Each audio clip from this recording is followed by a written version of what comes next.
Victor Harrow didn't knock. He never did. He shoved open the door of Caleb Rowan's barn like he owned it, because in his mind, he already did. He dropped a folded paper onto the hay-strewn floor at Caleb's boots and said, with the particular smile of a man who has never once been told no, "Sign it today, or I'll have my men divert that creek by Friday. Your cattle will be dead before the first frost." Caleb stared at the paper. His hands were still. His jaw was tight. He had a 5-year-old daughter sleeping in the house 30 yards away, a ranch teetering on the edge of ruin, and a bride arriving on tomorrow's train, a woman he had never met and didn't know how to knead. He did not sign, but Victor was already walking away, whistling. If you have ever stood at the edge of losing everything, the land, the child, the last thread of the life you built, and had to decide in one breath whether to fight or fold, then you already know what kind of story this is. Stay with us. Subscribe to the channel so you don't miss a single chapter of what happens next. Hit that like button and drop your city or country in the comments. I want to see how far this story travels. Now let's go back to where it truly began. The telegram had arrived on a Tuesday, which Caleb Rowan would later think of as the last ordinary day of his life. He had been out mending the south fence when his neighbor's boy, a gap-toothed 12-year-old named Pete Garvey, came galloping up the hill with the yellow envelope flapping in his hand. Caleb took it without much feeling. He'd been expecting word from the Hartwell Marriage Agency for weeks, confirmation that a woman named Clara Deeds would be arriving on the Thursday train from Cincinnati. He had read her letter 3 times. She sounded practical, capable, not romantic, which suited him fine. Romance was a thing that belonged to a different version of Caleb Rowan, the one who existed before his wife Margaret died of fever 18 months ago and left him alone with a child and a ranch and a silence so thick he sometimes couldn't hear himself think. He tore open the envelope expecting a travel schedule. What he got instead was this. Dear Mr. Rowan, we regret to inform you that Miss Clara Deeds has entered into a marriage arrangement with another gentleman prior to her scheduled departure. In accordance with our agency's commitment to fulfill all contracted arrangements, we are pleased to offer you our next available candidate, Miss Naomi Ashford of Philadelphia, who will arrive on schedule Thursday at 2 o'clock. Miss Ashford comes highly recommended. We trust this substitution will prove satisfactory. Caleb read it twice. Then he folded it carefully and put it in his shirt pocket and went back to mending the fence, because the fence still needed mending regardless of what any agency in the East thought was satisfactory. That evening, after Elsie was asleep, his daughter, who slept with her fist pressed against her cheek and her brown hair spread out like a fan across the pillow, Caleb sat at the kitchen table with the lamp burning low and looked at the letter again. He didn't know what to feel about it. He hadn't exactly felt much of anything since Margaret, at least not in any organized way. He felt the cold in January. He felt the ache in his back after a 12-hour day. He felt the particular hollow that opened up in his chest every time Elsie asked a question that started with, "Why doesn't Mama?" and then trailed off because she already knew the answer and didn't want to say it out loud. He hadn't chosen to reach out to the agency because he wanted a wife. He had done it because Elsie needed a woman in the house. Someone steady. Someone who knew how to braid hair and explain things he didn't know how to explain. Clara Deeds had seemed like she might be that person. She'd written clearly, spelled everything right. Said she was unafraid of hard work and cold weather. He knew nothing about Naomi Ashford except that she came from Philadelphia, which was not a good sign. Philadelphia women did not typically thrive in Red Hollow, Wyoming in 1884. He had seen 2 of them pass through on their way west, and both had turned right around at the sight of the mud on Main Street. He nearly wrote back to the agency that night to cancel the arrangement entirely. He didn't, because he couldn't think of a good enough reason that didn't sound like cowardice. Red Hollow was not a town that impressed itself upon visitors. It sat in a shallow valley between 2 ridgelines, close enough to the mountains that the cold came early and stayed late. There were 3 streets, a general store run by a man named Otis Pratt, who also served as the unofficial postmaster, a livery stable, a barber shop that doubled as a dentist's office, and a saloon that the town's 12 church-going women pretended did not exist.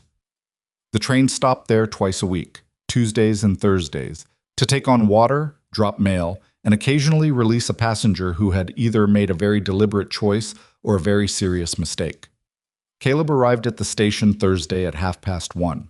He had put on his better shirt, which was only marginally better than his working shirt. and he had run a wet comb through his hair, which had not cooperated. He was 34 years old, broad through the shoulders, with the kind of face that had started out pleasant enough, but had been worked over by weather and grief until it settled into something more serious than handsome. His hands were permanently rough. He had tried scrubbing them that morning and given up. He told himself he was not nervous. He was not the kind of man who got nervous about things. He had once treated his own injured hand alone at the kitchen table with a bottle of whiskey and a clean cloth and not made a sound. Waiting for a train was not the same category of event. He was, however, standing close enough to the tracks that Pete Garvey's mother, who happened to be waiting for a package from her sister, gave him a long considering look and then said, "She'll be fine, Caleb, whoever she is." He said, "I'm not worried." Mrs.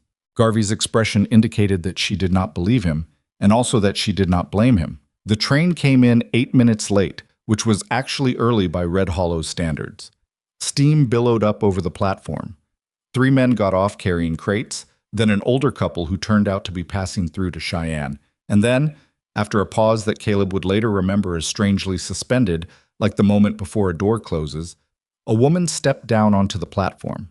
She was not what he had been picturing. He had been picturing something sturdy, sensible. A woman who looked like she had spent time outdoors and didn't mind it. Clara Deeds had struck him that way from her letter, though he had never seen her face.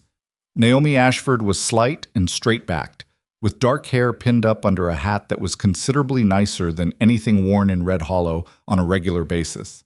She was carrying one large bag and a smaller leather satchel over her arm, and she was scanning the platform with an expression that was carefully, deliberately neutral. Not frightened, not excited, just taking it in, reading the situation. She had the kind of stillness about her that Caleb associated with people who had learned not to show too much too fast. She spotted him before he reached her, which meant she must have done some reading of her own. Probably identified him by the fact that he was the only man on the platform wearing a clean shirt and looking deeply uncomfortable. "Mr. Rowan," she said. "Miss Ashford." He stopped a few feet away. "The agency wrote. I got the letter." "I assumed." She didn't extend her hand, and neither did he, which created a brief standoff that neither of them acknowledged. "I hope the change in arrangement wasn't too disruptive." "It was a surprise," he said, which was the honest answer. She looked at him steadily. "I can be honest with you, if you prefer that to politeness." "I prefer it," he said. "Then I'll tell you that I was the agency's second choice for this placement, and I'm aware of that.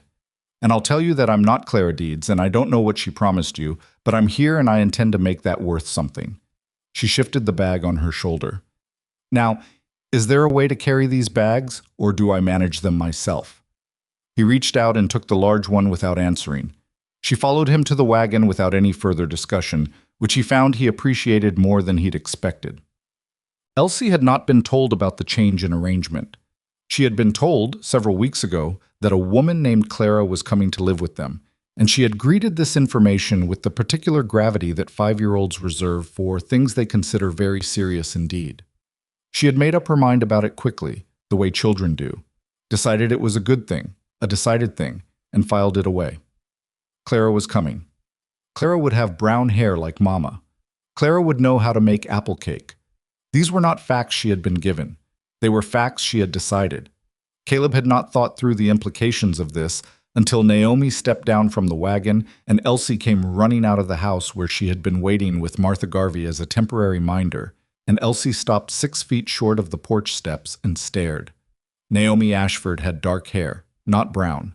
She was thinner than the woman Elsie had apparently assembled in her imagination. She was wearing a city dress with small buttons at the wrists. Elsie stared at her. Naomi stared back with exactly the same level of attention, neither condescending nor uncomfortable, just looking. Then Elsie said with great deliberateness, "You're not Clara." "No," Naomi said. "Clara wasn't able to come. I'm Naomi." "Why not?" "She married someone else first." Elsie thought about this. "Did she like him better?" I don't know her reasons," Naomi said honestly. Another pause. Caleb had started to move toward the house to intervene in whatever this was becoming, but something made him stop and watch. Elsie crossed the remaining 6 feet and looked up at Naomi with an expression that was slightly too old for her face. Then she reached out and took Naomi's gloved hand in both of her small ones and said, very seriously, "That's all right. I think you were supposed to come instead." Naomi's expression shifted, just slightly, just for a moment, into something that hadn't been there before, something not carefully neutral. "I think you might be right," she said. Caleb watched his daughter lead this stranger he had not chosen toward the front door of his house, and felt something he couldn't name move through him. Not warmth exactly, more like the beginning of the possibility of warmth, which was not the same thing at all, and he was careful not to confuse the two. The house was not good. He knew it wasn't good. He had known it for a year and a half and had done the bare minimum required to keep the roof functional and the stove working and hadn't done much else, because doing more had felt like a kind of betrayal he couldn't articulate. Margaret had made this house into something. He had watched it slowly become less than that and had not done the things required to stop it. Naomi walked through the front room without saying anything. She looked at the patched curtains hanging crooked in the window. She looked at the stack of harness parts that had lived on the table for 3 months because there was nowhere else to put them. She looked at the children's picture Elsie had drawn and tacked to the wall because she had wanted it there, and Caleb hadn't been able to refuse her anything. She set her bags down by the door. "Which room is mine?" she asked. He showed her the back room. It had been Margaret's sewing room. He had cleared it out 2 weeks ago when he'd confirmed the arrangement with the agency, moved everything to the barn, told himself he felt nothing about it. There was a narrow bed, a washstand, and a window that looked out toward the east pasture. Naomi stood in the doorway and looked at it for a moment. "This is fine," she said. "It's not much." "No." She turned and looked at him directly. "But I've slept in worse and complained less. Thank you for making it ready." He didn't know what to say to that. He said, "Supper's usually around 6. I can manage it tonight." "I'll manage it," she said. "You don't have to—" "Mr. Rowan," she said it calmly, without sharpness. "I came here to be useful. Standing in a doorway watching you cook won't accomplish that. Is there a larder?" There was. He showed her. She cooked that first night without asking him anything, working in the kitchen with the quiet efficiency of someone who had learned to find her way around unfamiliar spaces. Biscuits. Salt pork. Beans that had been soaking. Caleb sat at the kitchen table going over the month's expenses and tried not to watch her work, and failed at least 4 times. Elsie planted herself on the stool by the stove and talked steadily, which she did when she was making up her mind about something. She told Naomi about the gray cat that lived in the barn. She told Naomi about the creek that ran at the edge of the south pasture, which she was not allowed to go near alone. She told Naomi that her father made biscuits that were sometimes very hard, a fact which she delivered without diplomatic softening and which Caleb pretended not to hear. Naomi listened to all of it. She asked one question: "What's the cat's name?" And when Elsie said solemnly, "Thomas, but he doesn't really come to it," Naomi said, "Most cats don't," in a tone that suggested she considered this a reasonable character trait. Supper was edible in a way Caleb's cooking recently had not been. Elsie ate her biscuits without commentary. Naomi ate with her eyes on her plate and said almost nothing, which he was grateful for, because he didn't have anything to say and the quiet was at least honest. When Elsie was put to bed, and she allowed Naomi to take her, which surprised him because she was particular about these things. Caleb sat alone at the table and tried to figure out what he felt about the fact that a woman he had never intended to meet was now asleep in Margaret's sewing room. He couldn't figure it out. He poured himself a small measure of whiskey, didn't drink it, and went to bed. What Naomi Ashford was not was what she appeared. This was not deception. She had not misrepresented herself in her agency correspondence, which had been brief and careful and entirely accurate. She had written that she was 28 years old, unmarried, experienced in household management, and seeking a permanent arrangement in a frontier setting. All of this was true. What she had not written, what the agency had not asked, and she had not volunteered, was that she had spent the past 3 years as the household manager for a Philadelphia family with 5 children and a social calendar that would have broken most people, and that she had left that position not because she was dismissed, but because the family patriarch had come to consider her position in the household differently than she did, and she had not been interested in renegotiating the terms. She had not written that she came from a family that had once had money and then very suddenly did not, and that the years between that loss and her current situation had been educational in a way that formal schooling is not, teaching her the particular skills of a person who cannot afford to show fear. She had not written that she had wanted to go west for years before necessity made the decision feel less like adventure and more like arithmetic. She lay in the narrow bed in the sewing room on that first night and listened to the sounds of the ranch, wind, an animal moving in the barn, the creak of a house settling in the cold. And she thought carefully about where she was and what she had said and what she had not said and what came next. She was not frightened. She was, and this was a distinction she made clearly and specifically, uncertain. Uncertain about the man who had shown her nothing yet, except silence and a kind of banked-down grief that she recognized and did not intend to pry at. Uncertain about the child, who was too perceptive for her age and had already decided things that Naomi hadn't decided yet. Uncertain about what exactly this frontier town in Wyoming demanded of people, and whether what she was capable of matched those demands. She had never met a person who thrived by underestimating what a situation required. She did not intend to be the first. In the morning, she was up before the sun and had the stove going before Caleb came down from his room.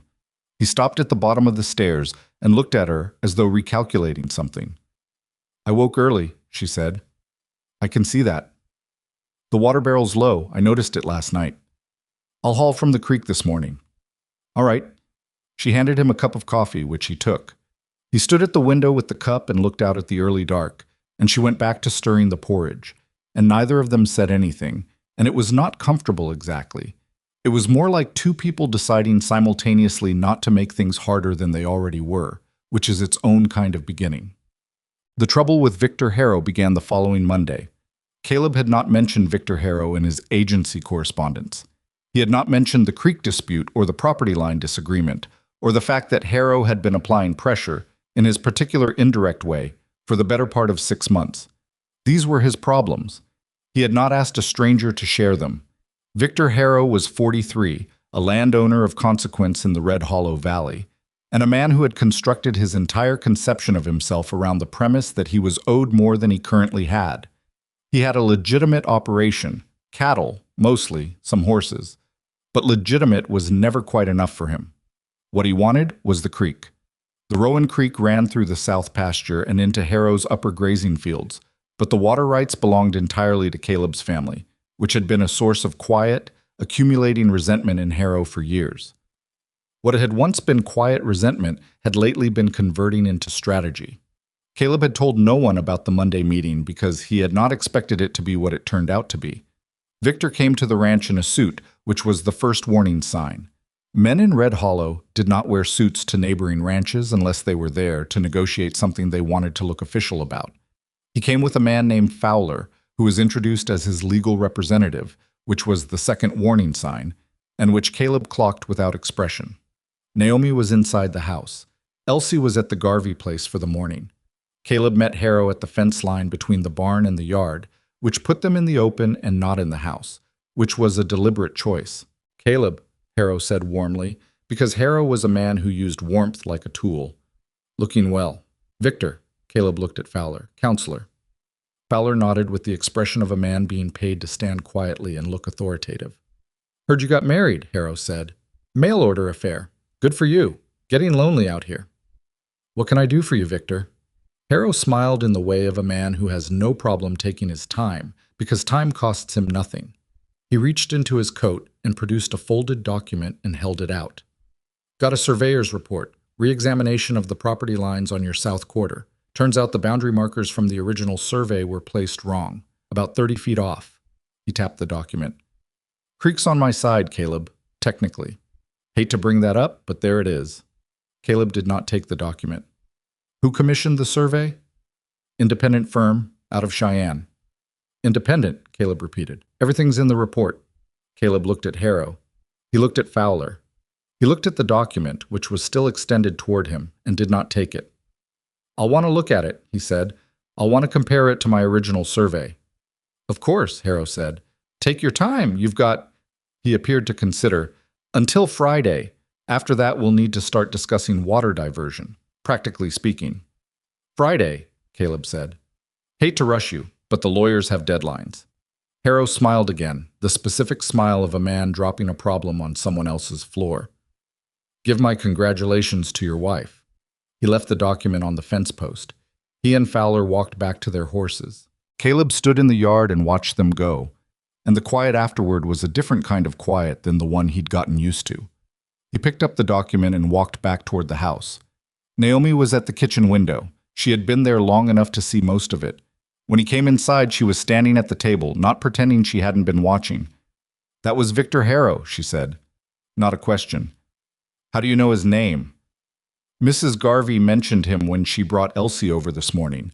She mentioned him the way people mention things they think you should already know." Caleb set the document on the table. He did not offer it to her because he was still thinking about whether the conversation he was about to have was a conversation he was prepared to have. Naomi looked at the document and then at him, and then sat down across the table with her hands folded and waited. He sat down. "He's claiming the creek is on his property," Caleb said. "He's got a survey that says the boundary markers were placed wrong in the original survey." "Is that possible?" "The original survey was done in 1871, before I bought the place. I have a copy of it." "And does it match his?" "I don't know yet. I haven't opened his document." "Then we should open it," she said. He looked at her. She was sitting across the table from him with the same expression she'd had when she stepped off the train. Not frightened, not putting on a performance of calm. Actually calm.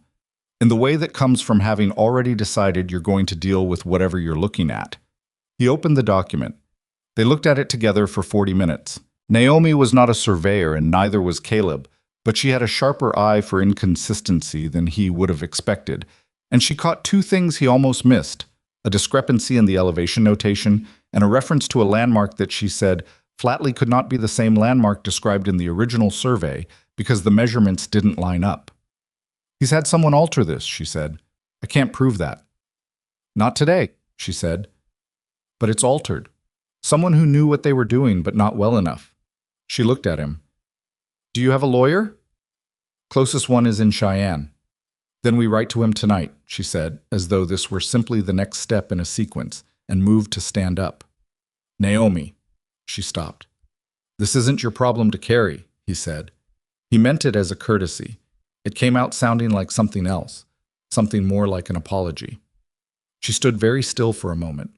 Then she said, "Mr. Rowan, I came here because I was going to marry someone on this ranch. I didn't come here to live in a separate box from whatever the ranch is dealing with. That's not a life, that's just—" She paused, choosing words. "That's just staying somewhere." He had nothing to say to that. "So we write to the lawyer tonight," she said again, "and tomorrow you pull your original survey from wherever you've got it filed, and I'll look at both of them again and write down every discrepancy I can find." "You think you can find enough?" "I think," she said carefully, "that a man who would fake a survey to steal a creek from a man with a 5-year-old child is probably not as thorough as he thinks he is. And I think that matters." He let her write the letter. He sat at the table while she did it, reading and rereading his original survey documents, and outside the wind came up across the valley the way it did in October, carrying cold from the mountains, and inside the lamp held steady. And the letter that Naomi Ashford wrote to the lawyer in Cheyenne was precise and clear and did not use a single unnecessary word. He read it before she folded it. "This is good," he said.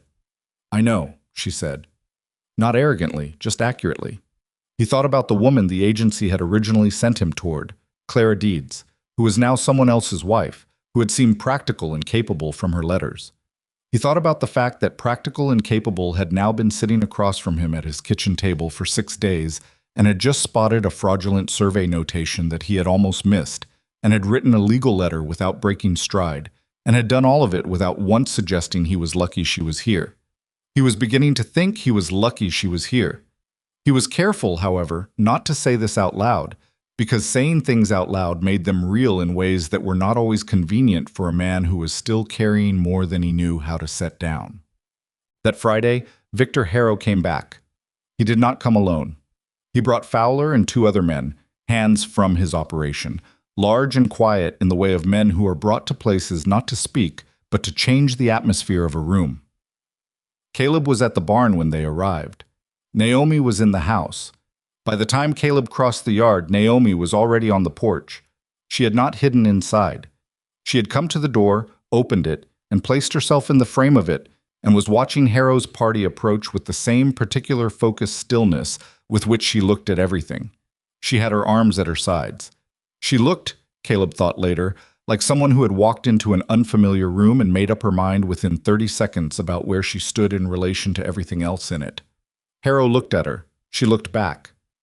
"Mrs. Rowan," Harrow said, with the easy courtesy of a man accustomed to using women's presence as an audience rather than a variable. "Mr. Harrow," she said. He looked past her at the door, then back at Caleb, then at the door again. "Is there somewhere we can talk, Caleb? Inside, maybe?" "We can talk here," Caleb said. Harrow's expression adjusted slightly. He looked at Naomi again with a calculation he was making no effort to hide. He had, Caleb understood, made the mistake of assuming she was a variable that didn't matter.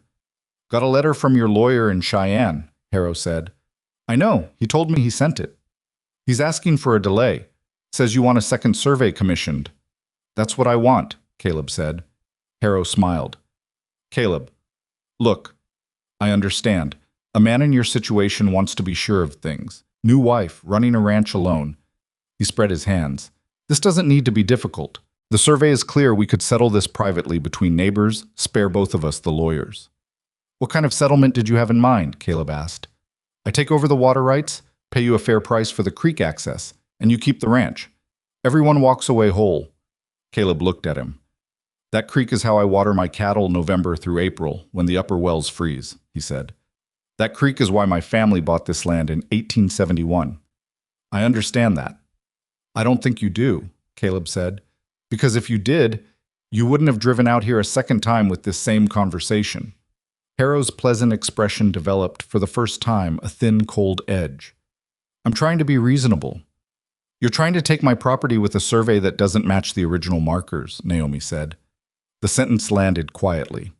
Harrow turned to look at her as though she had done something unexpected, which she had, in his calculation of the situation. "Mrs. Rowan," he said. "I've compared your document to the original," she said.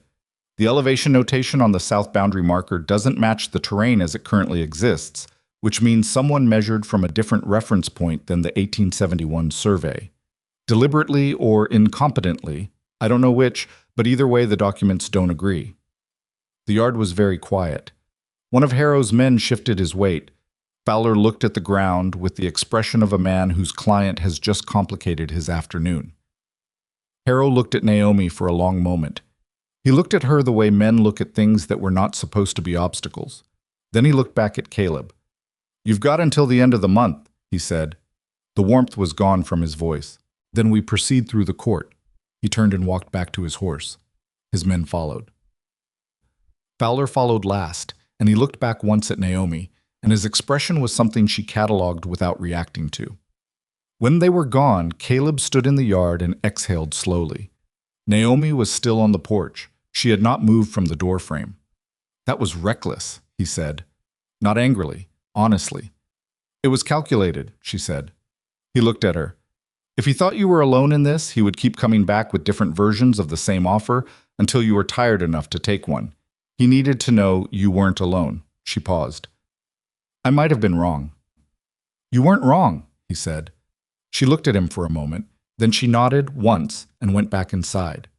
He stood in the yard a moment longer, in the cold autumn air, looking at the place where Harrow's horses had disturbed the dust on the road, and he thought about a woman stepping off a train 3 weeks ago who was the agency's second choice, and what second choice meant, and whether it meant anything at all when the outcome was what it was. He went back to work. But the shape of things had shifted imperceptibly, like the angle of light in the late afternoon.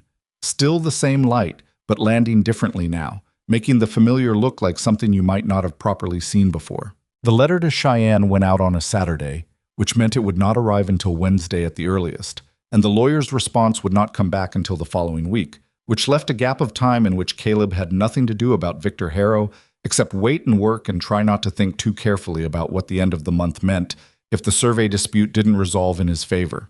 He was not good at waiting, he was better at work, and so he worked, harder than he had to, longer than was probably useful, the way a man does when he is using physical exhaustion to keep a different kind of exhaustion at bay. He was up before light every morning and out to the barn before Naomi had the stove going, and he stayed in the fields until the cold made it impractical to continue. and he came back to the house with the particular quiet of a man who has decided not to talk about the thing he is most worried about. Naomi did not push him on it. She was not the pushing kind, which he was beginning to understand was not the same as not noticing. She noticed everything. She had simply made a decision, early, not to make him feel observed.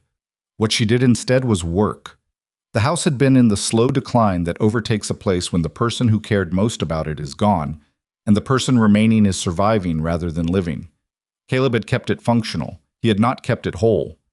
Naomi, without comment or agenda, began to correct this. Not all at once, not with the energy of someone making a point, but steadily, the way water moves around an obstacle. She rehung the curtains straight.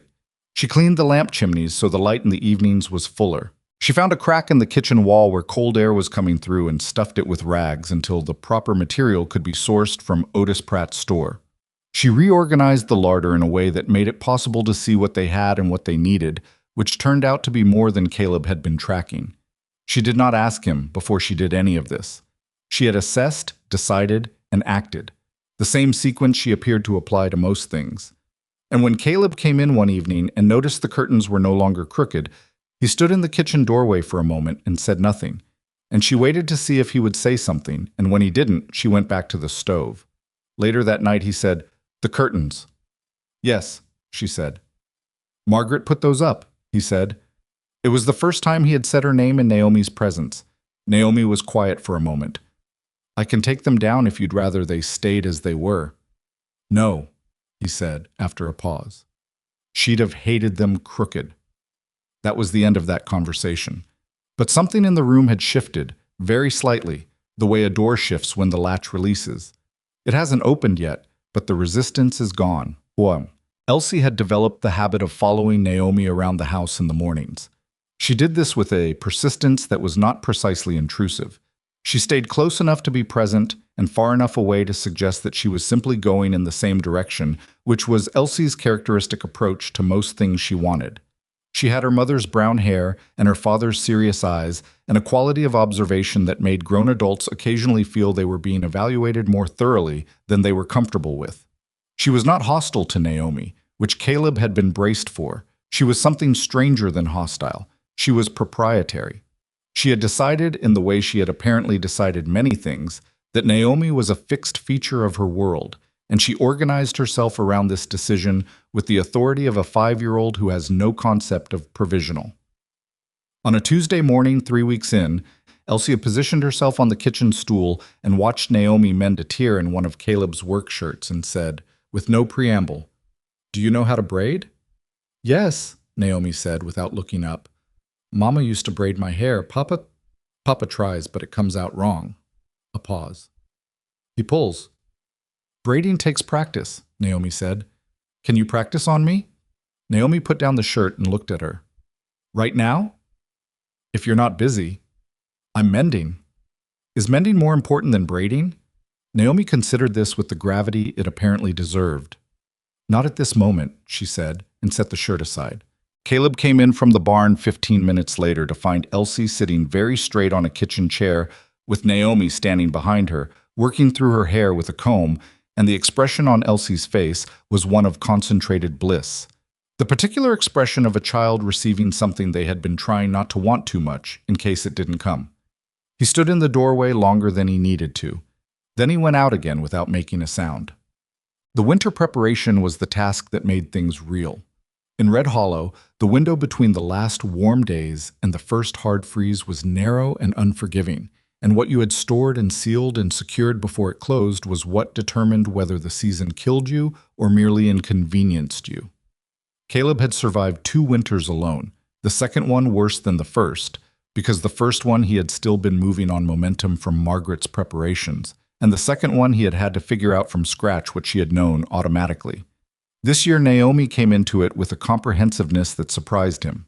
She went through the larder with a list she made herself, cross-referencing what they had against what a winter of 3 people required, and she presented Caleb with the shortfall without editorial comment, just the numbers, just the items. Root vegetables, dried beans, salted meat, coal oil.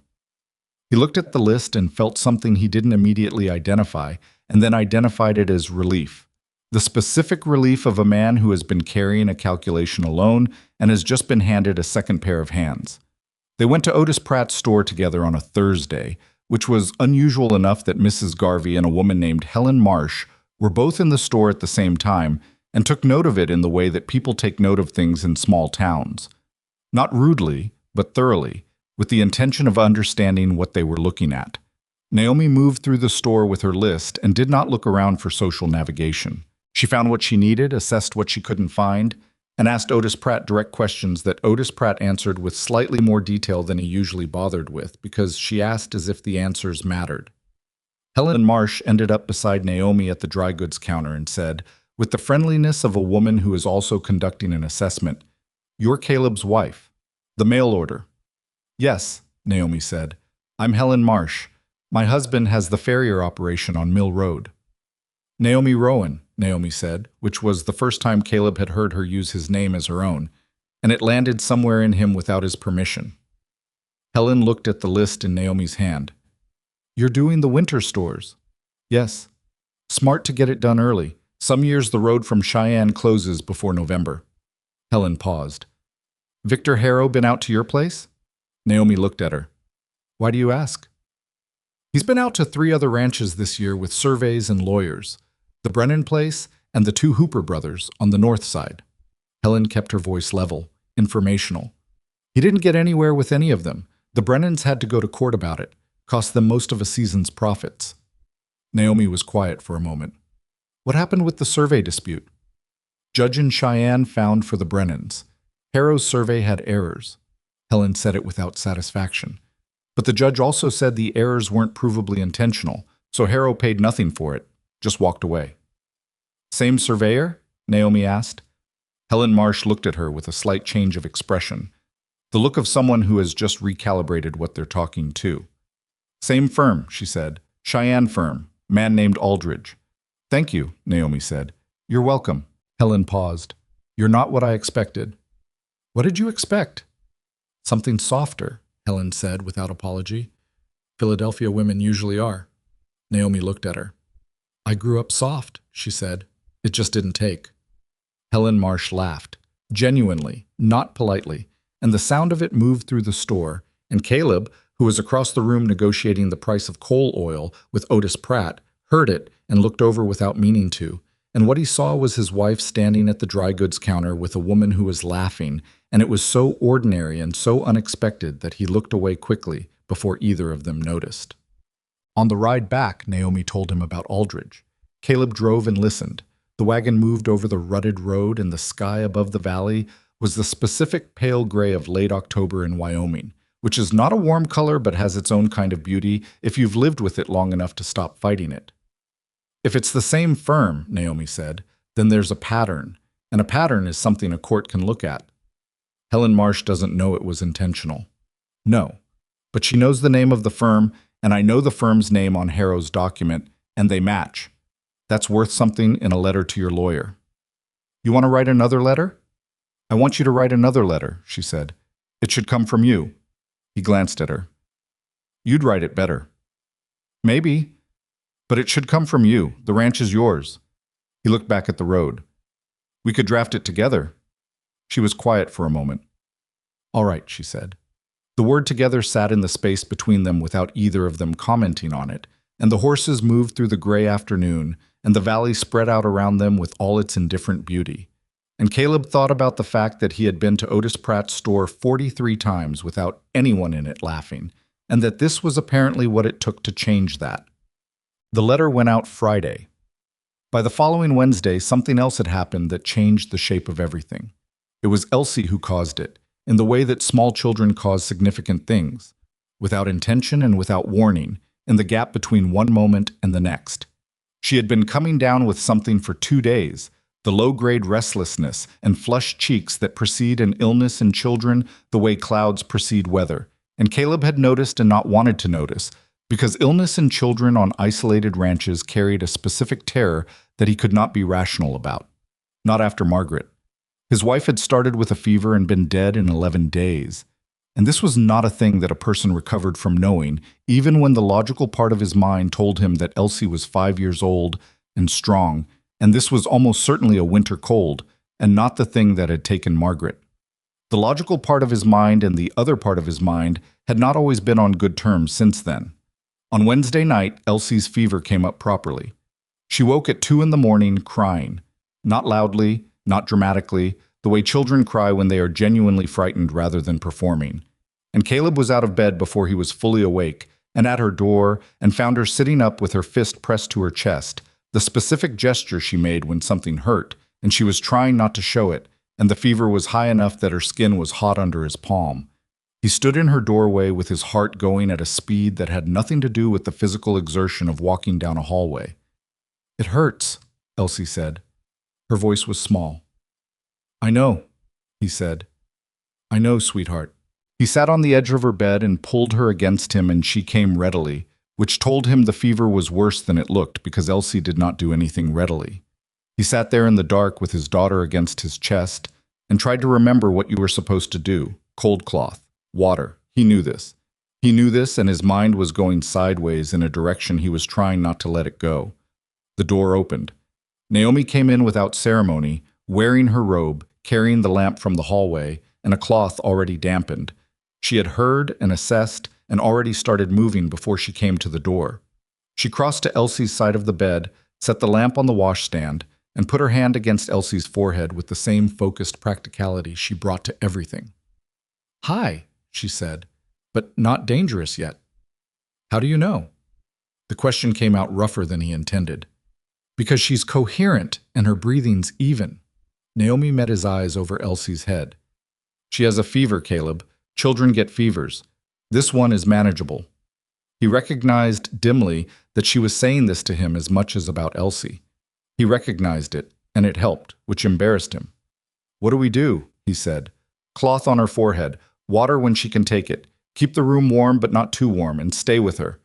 Naomi handed him the cloth. "You do the cloth. I'll get water." She went and came back.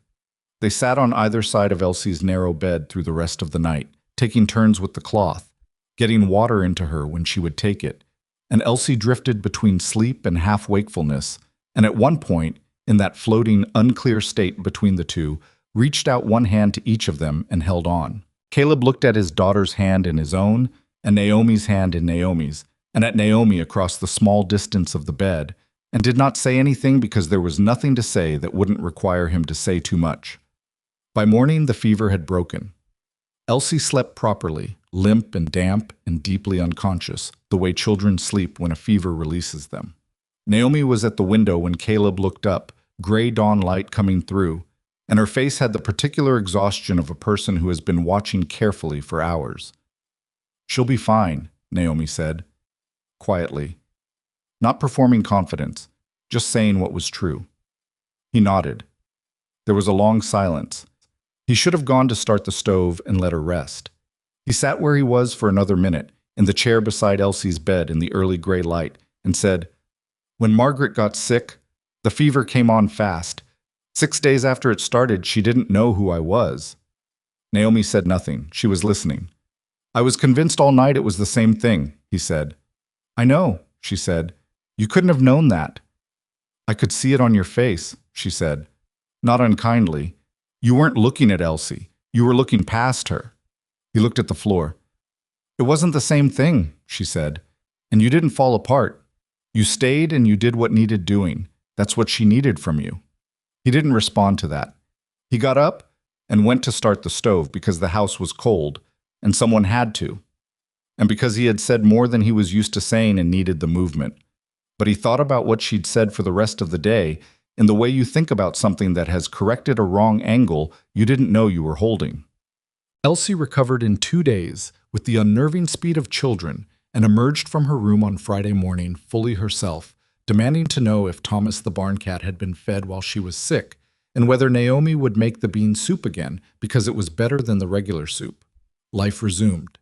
But the resumption had a different quality than before. Something had been established in that nighttime room that neither Caleb nor Naomi named or referred to directly. The distance between them, which had never been hostile but had been real and deliberate on both sides, was simply less. Not gone. Less. He began asking her opinion on things. Not the legal matter, which they discussed practically and regularly, but smaller things, ranch things, the kind of operational decisions that had only ever lived in his own head. She offered opinions without overstating them, which he found he trusted. She asked him things too, gradually, about the land, the cattle, the history of the place, with genuine curiosity, not politeness. He came in from the barn one afternoon to find her at the kitchen table with his original survey map spread out in front of her, and 2 pages of her own notes beside it, cross-referenced in a hand that was small and precise. And she looked up when he came in and said, "The Aldridge firm did at least 4 surveys in this county in the last 3 years. I found a reference to 2 of them in documents you have from the county clerk." He sat down across from her. "Where did you find county clerk documents?" "You had them in the bottom drawer with the land deed. I was looking for the deed." "I don't remember putting them there." "No," she said neutrally, "but they were there." He looked at the notes. She had mapped the overlap of Aldridge surveys against disputed property claims, connecting references from documents he hadn't thought to connect. It was meticulous, and it was clear, and it was the work of someone who had spent more hours on it than the daylight would account for. "You did this last night," he said. "Some of it." "After Elsie was in bed?" "Yes." He looked at her. "Naomi, you don't have to. This is not what you came here to do." She met his eyes. "What did I come here to do?" He opened his mouth, closed it. She was watching him without impatience, just waiting. "I don't know exactly," he said, and it was the most honest thing he had said to her yet. "Neither did I," she said. "I thought I came here to keep house and raise a child and make a practical arrangement work. I still think those things matter." She looked down at the notes briefly, then back at him. "But what I actually came here for, I think I'm still finding that out." She paused. "Same as you." He looked at the table, at the survey notes, at his own hands. "Same as me," he said. They worked on the notes for another hour, side by side at the kitchen table with the lamp burning between them. And the wind came up outside the way it does in Red Hollow when November is getting serious, and neither of them went to bed when they probably should have. And it was the first time since Caleb could remember that being inside the house felt less like waiting out the cold and more like something worth being in out of it. The letter from the Cheyenne lawyer came on the 2nd Thursday of November. His name was Arthur Dean, and he had been practicing land law in Wyoming for 18 years, and his letter was measured and careful and contained one sentence that mattered above all the others. "The pattern of disputes involving the Aldridge firm which you have described, if substantiated, would constitute grounds for a formal challenge to the survey's admissibility in any property proceeding. I advise you to compile every document you can obtain and to make no further agreements, verbal or written, with the opposing party." Caleb read it at the kitchen table. Naomi read it after him. "He believes us," she'd said. "He believes the evidence." "Same thing," she said, and there was a quiet satisfaction in it that wasn't quite a smile but was adjacent to one. He folded the letter and put it in the drawer with the survey documents and said, "This isn't over." "No," she agreed. "Harrow's not going to take a lawyer's letter and walk away from a water source." "He's not the kind of man who does," she said. Caleb looked at her. "You've known men like him before." It was a statement, not a question, and she received it as such. "The shape is the same," she said. "The specific details change. But the shape, a man who has decided he's owed something and has enough money to make his deciding feel like a fact, yes, I've known the shape." "What happened?" he said. Not prying, asking. She considered. "I left," she said, which is the one thing he couldn't account for in his calculation. He thought about what that meant, and about what it said about the decision that had brought her to Red Hollow, and about what it took for a person to decide that a marriage arrangement with a stranger in Wyoming was a preferable situation to whatever they were leaving. He did not ask about the specifics. It was not his to ask yet. "He'll come back before the month is out," Caleb said, "before we can get Dean out here or get to Cheyenne ourselves." "Probably," she said. "When he does—" Caleb stopped. "I want you to stay inside, if he brings men again." Naomi looked at him for a long moment. "No," she said. "Naomi, he came last time expecting to find you alone and found you weren't," she said. "That mattered. That changed what he said and how he said it. If he comes back and I'm not visible, he recalculates you as alone again." She held his gaze. That's not strategy. That's just giving ground. I'm not willing to put you in front of whatever he decides to escalate to. I'm not asking you to put me anywhere, she said. I'm telling you where I intend to be. The silence between them had something different in it now.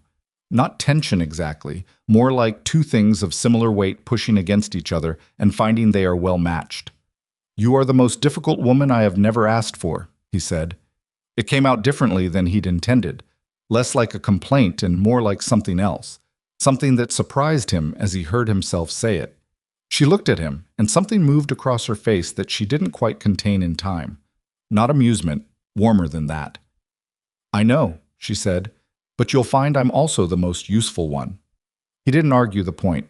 He couldn't, because it was true, and also because he was no longer sure it was only usefulness he was thinking about when he thought about her, which was a realization he moved past quickly and filed in the category of things to examine when the Victor Harrow situation was resolved and he had the available mental space. Which might be never, but a man could hope. Outside, the November wind pushed against the house walls and found no way in because Naomi had sealed the gaps and the lamp burned steady. And in her room, Elsie was asleep with her fist against her cheek, entirely certain that everything was as it should be. And of the three of them, she was the only one who had been certain of that from the very beginning, and she was, as it would turn out, entirely right. Harrow came back on a Tuesday. Not the end of the month, which is what he had said. 3 weeks earlier than that, which told Caleb something about the state of Harrow's patience and something else about the state of his confidence, because a man who believes he is winning does not move the deadline. A man who has caught wind of something that worries him does. Caleb was at the south fence again, the same fence where Pete Garvey had delivered the telegram that started all of this, when he saw the dust on the road from the east. Too much dust for one rider. He put down the wire stretcher and watched the cloud resolve into 3 horses, then 4, and felt the cold that came up through his work boots settle somewhere higher than his feet. He was back at the yard before they arrived. He did not run. He walked at a pace that was deliberate and even and covered the ground quickly, and he went past the house without going in and positioned himself between the front porch and the road with his arms at his sides. The riders came into the yard. Harrow was in front. Fowler was to his right.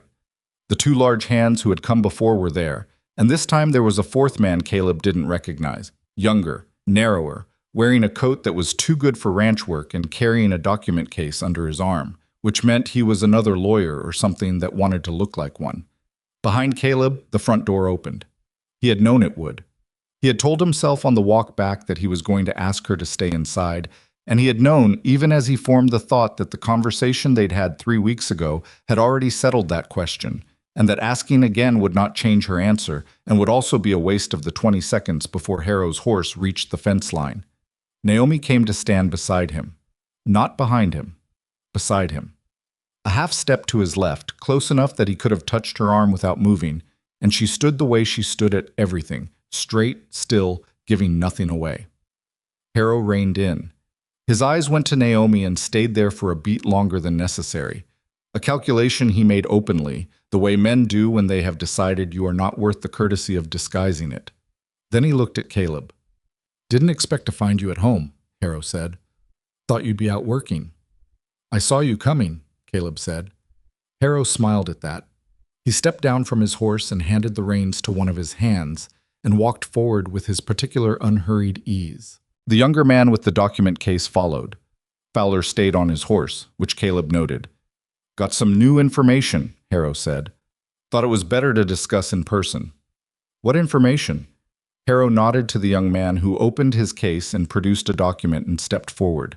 Caleb took it without looking at Harrow and looked at it. It was a court filing.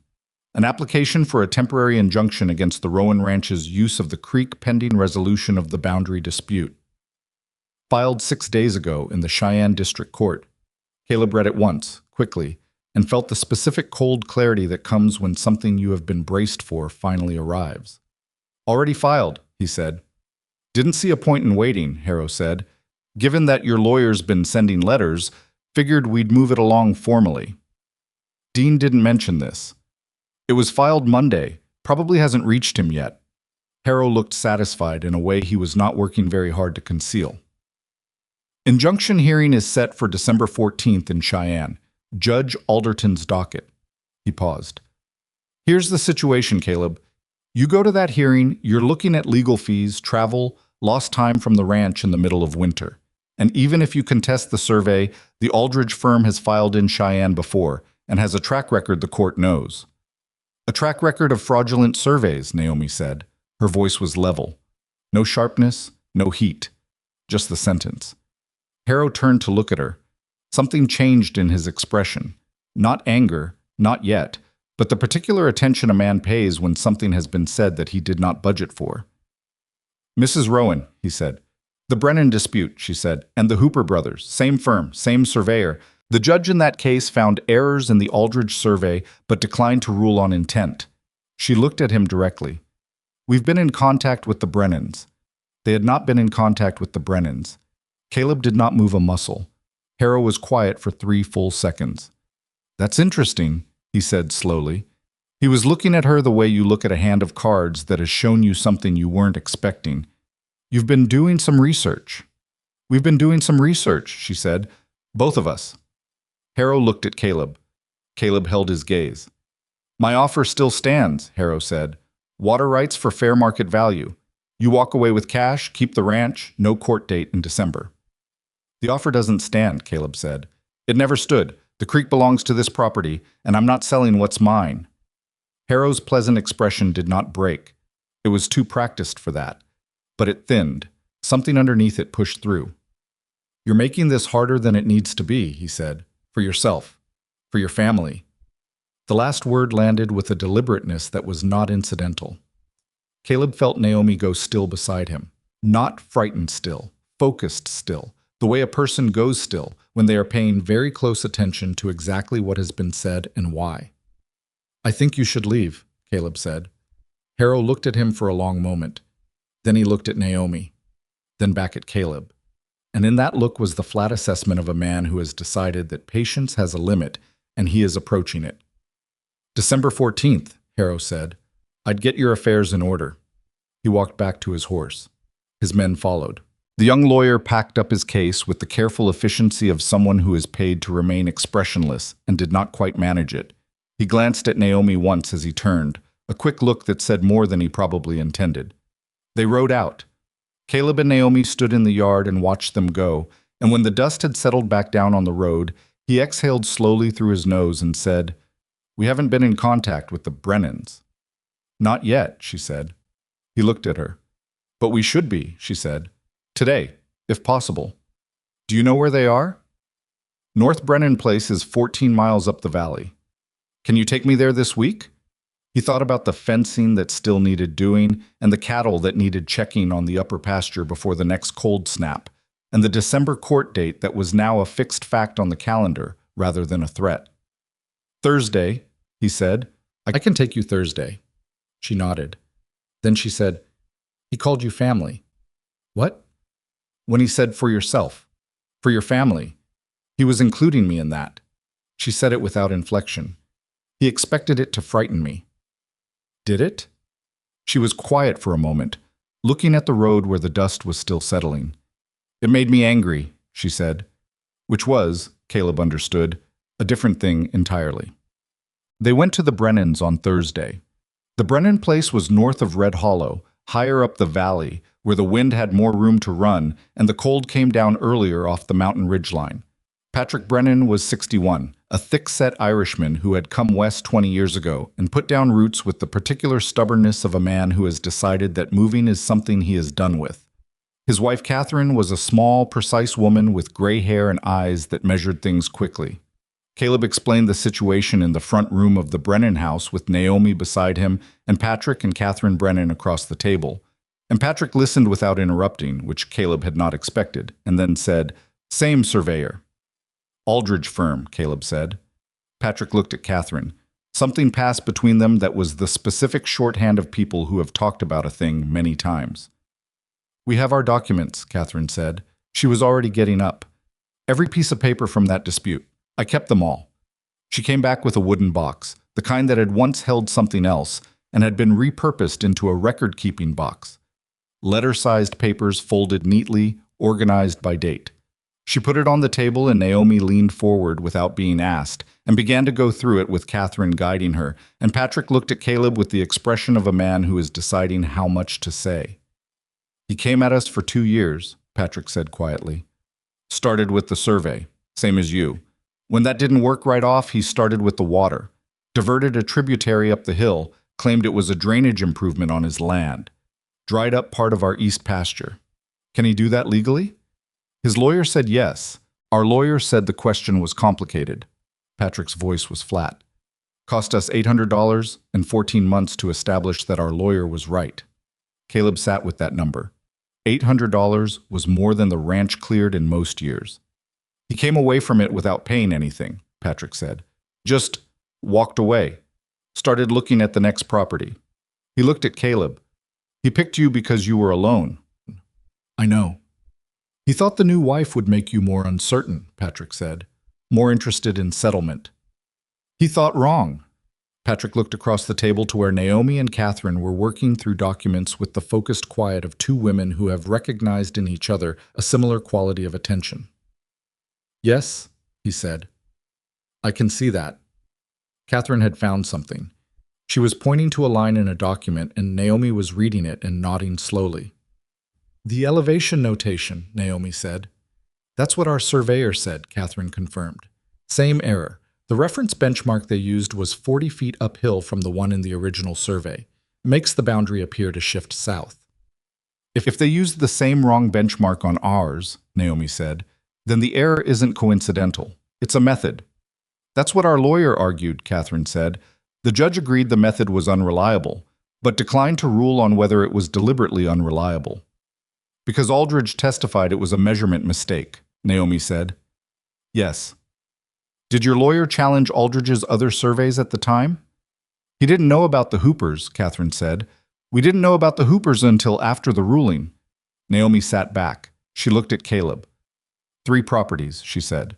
Same error on all 3. Same surveyor. That is not a mistake. It's not provable as not a mistake, Caleb said. That's what the court found. The court found it without knowing there were 3 instances, she said. 3 is different from 1. She looked at Catherine. Would you be willing to share these documents with our lawyer in Cheyenne? Patrick and Catherine exchanged the shorthand look again. Patrick, Catherine said. Not a question. A prompt. Yes, Patrick said. On one condition. What condition? Caleb said. You win, Patrick said. You actually win the thing, not just get the injunction dropped. Because Harrow needs to pay for something and I haven't been able to make him, and maybe you can. He looked at Caleb with the directness of a man who has nothing left to lose on this particular topic. Make him pay for it, whatever you can.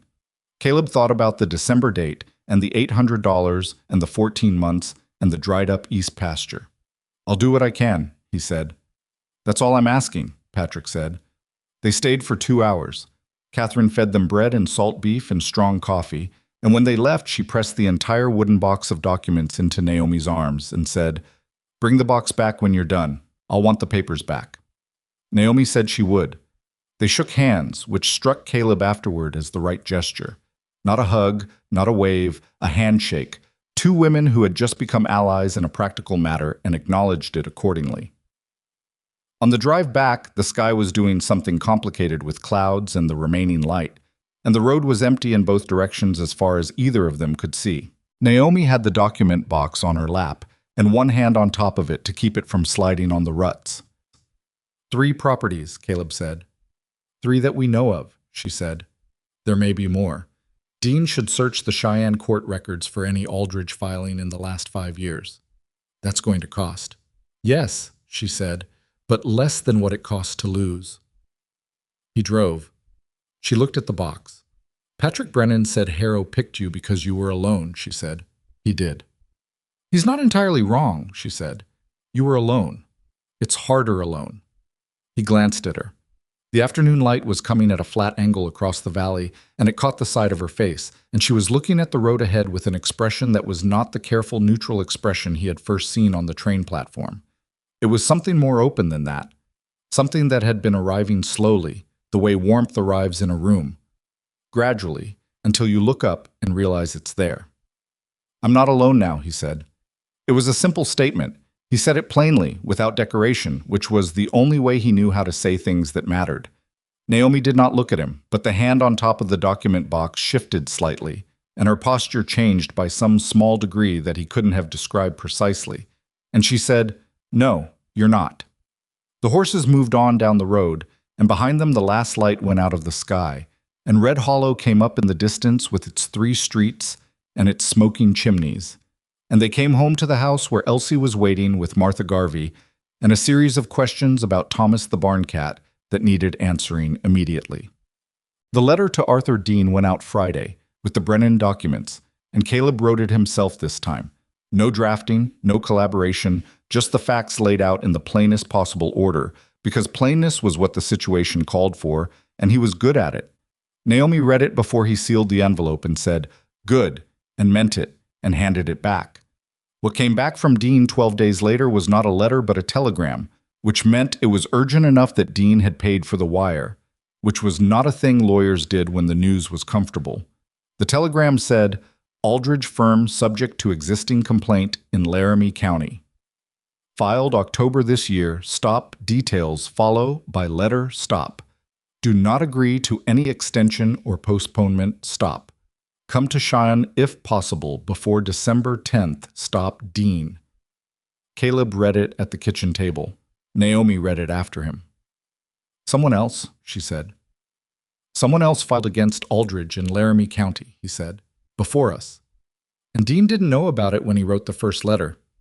He knows now." They looked at each other across the table. "Someone has to go to Cheyenne," she said. "I know." "Before the 10th. That's less than 2 weeks." "I know." He was doing the calculation already, the cost of the trip, the time away from the ranch in December, the cattle that needed tending, Elsie.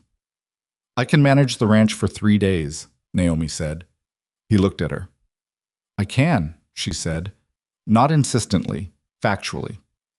"Helen Marsh's husband can look in on the cattle. I've met him twice and he offered, and I can handle what needs handling here." "You've never wintered a ranch." "No," she said, "but I know how to follow a list of instructions, and you can write me a very thorough one before you go." I was quiet. He was thinking about the same thing she was probably thinking about, Elsie's fever, and the night they had sat on either side of the narrow bed, and what it meant to leave. "I'll take Elsie to the Garveys," he said. "Elsie doesn't need to go to the Garveys," Naomi said. "She can stay here with me." "That's a lot to manage alone."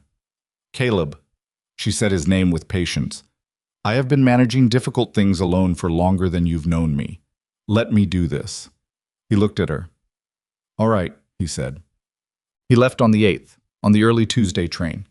Elsie took this with the seriousness she brought to things she had decided to be brave about, which meant she held his hand at the station and did not cry, but pressed her mouth into a line that was a considerable effort. He crouched down to her level and told her he'd be back by Friday at the latest, and she said, "I know," in the tone of someone who does not entirely know, but has decided to act as though they do. Then she turned to Naomi and said, "You'll be here." "Yes," Naomi said. "Promise?" "Yes," Naomi said, without hesitation. Elsie nodded, as though this had been the crucial piece of information, and released Caleb's hand. He looked at Naomi over his daughter's head. There was something in that moment. The 3 of them on the train platform in the cold morning, the place where this had started, the same platform where Naomi had stepped down with her single large bag and her careful neutrality, that had the quality of a door fully open. Not the latch releasing, the door open. He did not know what to do with that on a train platform with 4 minutes before departure. "The letter from Dean will probably come while I'm there," he said. "I'll hold it. Don't open it." "I wasn't going to open it." "I know." He paused. "I know you weren't." He picked up his bag. He started for the train. "Caleb," she said. He turned. She looked at him for a moment. Then she said, "Come back with something we can use." "That's the plan," he said. He got on the train. Bob. Cheyenne in December was a different animal from Red Hollow. Larger, louder, operating at a scale that reminded Caleb why he had never wanted to live in a city. The streets were busy and the buildings pressed close, and the cold came off the plains with nothing to slow it down. He found Dean's office on the second floor of a building on Ferguson Street.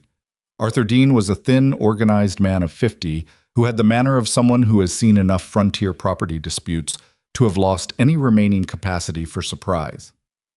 He shook Caleb's hand and got directly to it, which Caleb appreciated. County complaint, Dean said, spreading documents across his desk. Filed in October by a man named Samuel Voss. Water rights dispute. Aldridge survey. Same benchmark error. 4 properties, Caleb said. 4 that have filed. There may be others who settled. Dean looked at him over his glasses. Voss's lawyer is a man named Grath. He's been building a case against the Aldridge firm specifically, not just against the individual survey, but against the firm's practice. Surveyor fraud, if he can prove deliberate misapplication. Can he prove it? With 4 instances using an identical methodological error? Dean settled back. He can make a compelling argument. A judge who is paying attention will see it. He paused. I've reached out to Grath. He wants to talk to you. When? Tomorrow morning. Grath's office was across town. He was a shorter man, broader, with the kind of energy that comes from someone who is personally invested in his cases in a way that is professionally inadvisable and practically very effective. He shook Caleb's hand with both of his. You've got the Brennan documents, he said immediately. My wife gathered them, Caleb said. She identified the benchmark discrepancy. Grath looked at him. Your wife? She came from Philadelphia. She has a very good eye for inconsistency. Grath appeared to reassess something. I need copies of everything, he said. I need them before your December 14th hearing. You'll have them. And I need an affidavit from the Brennans confirming the survey dispute and the outcome. I'll write to them today.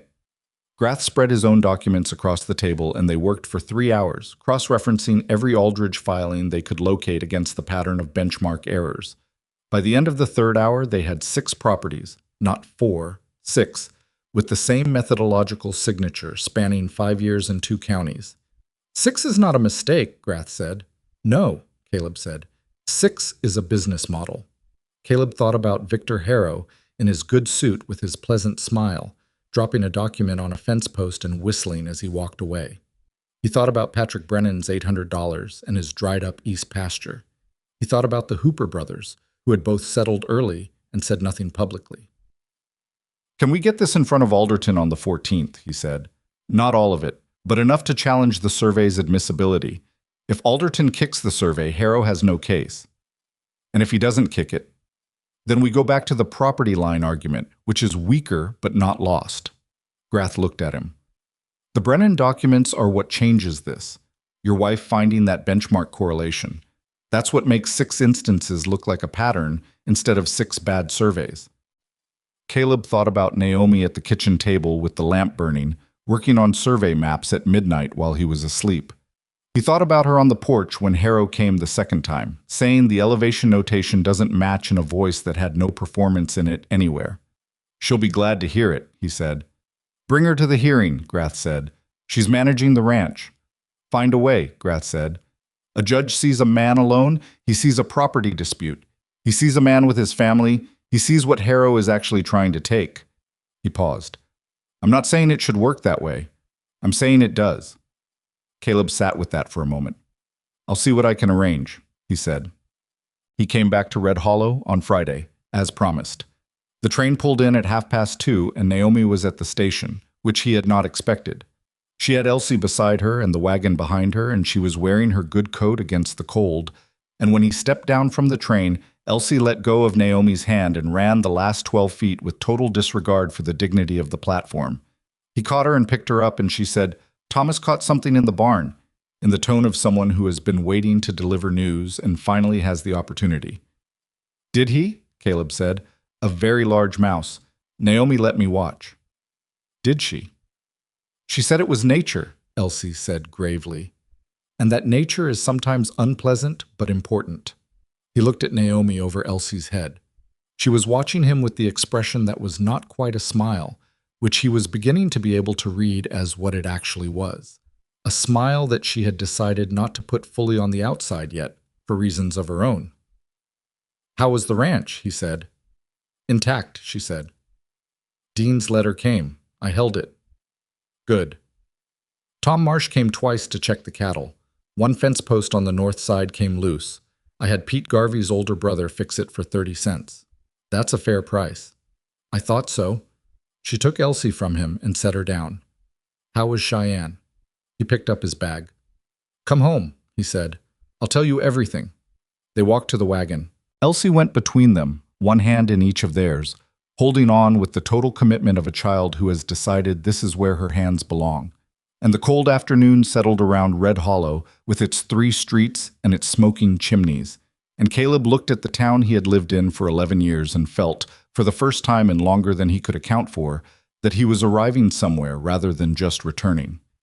That night, after Elsie was asleep, they sat at the kitchen table with Dean's letter and Caleb's notes from Cheyenne spread between them, and he told her everything: Grath, the 6 properties, the benchmark pattern, the December 14th hearing.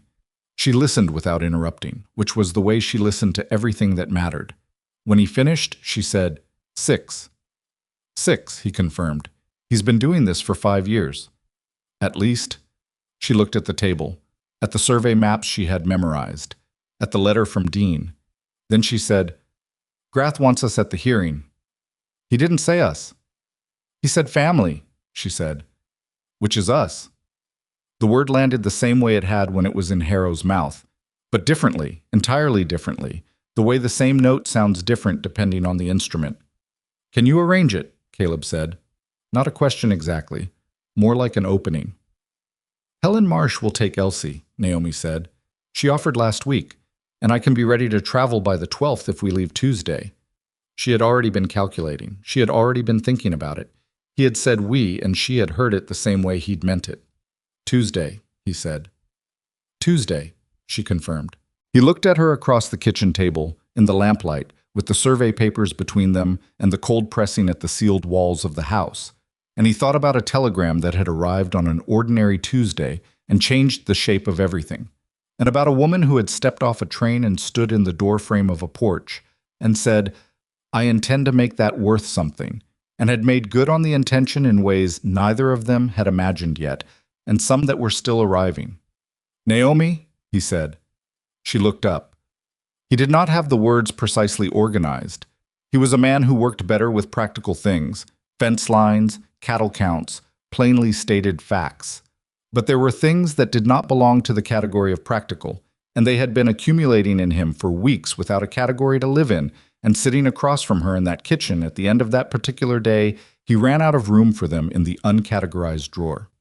Thank you, he said, for all of it.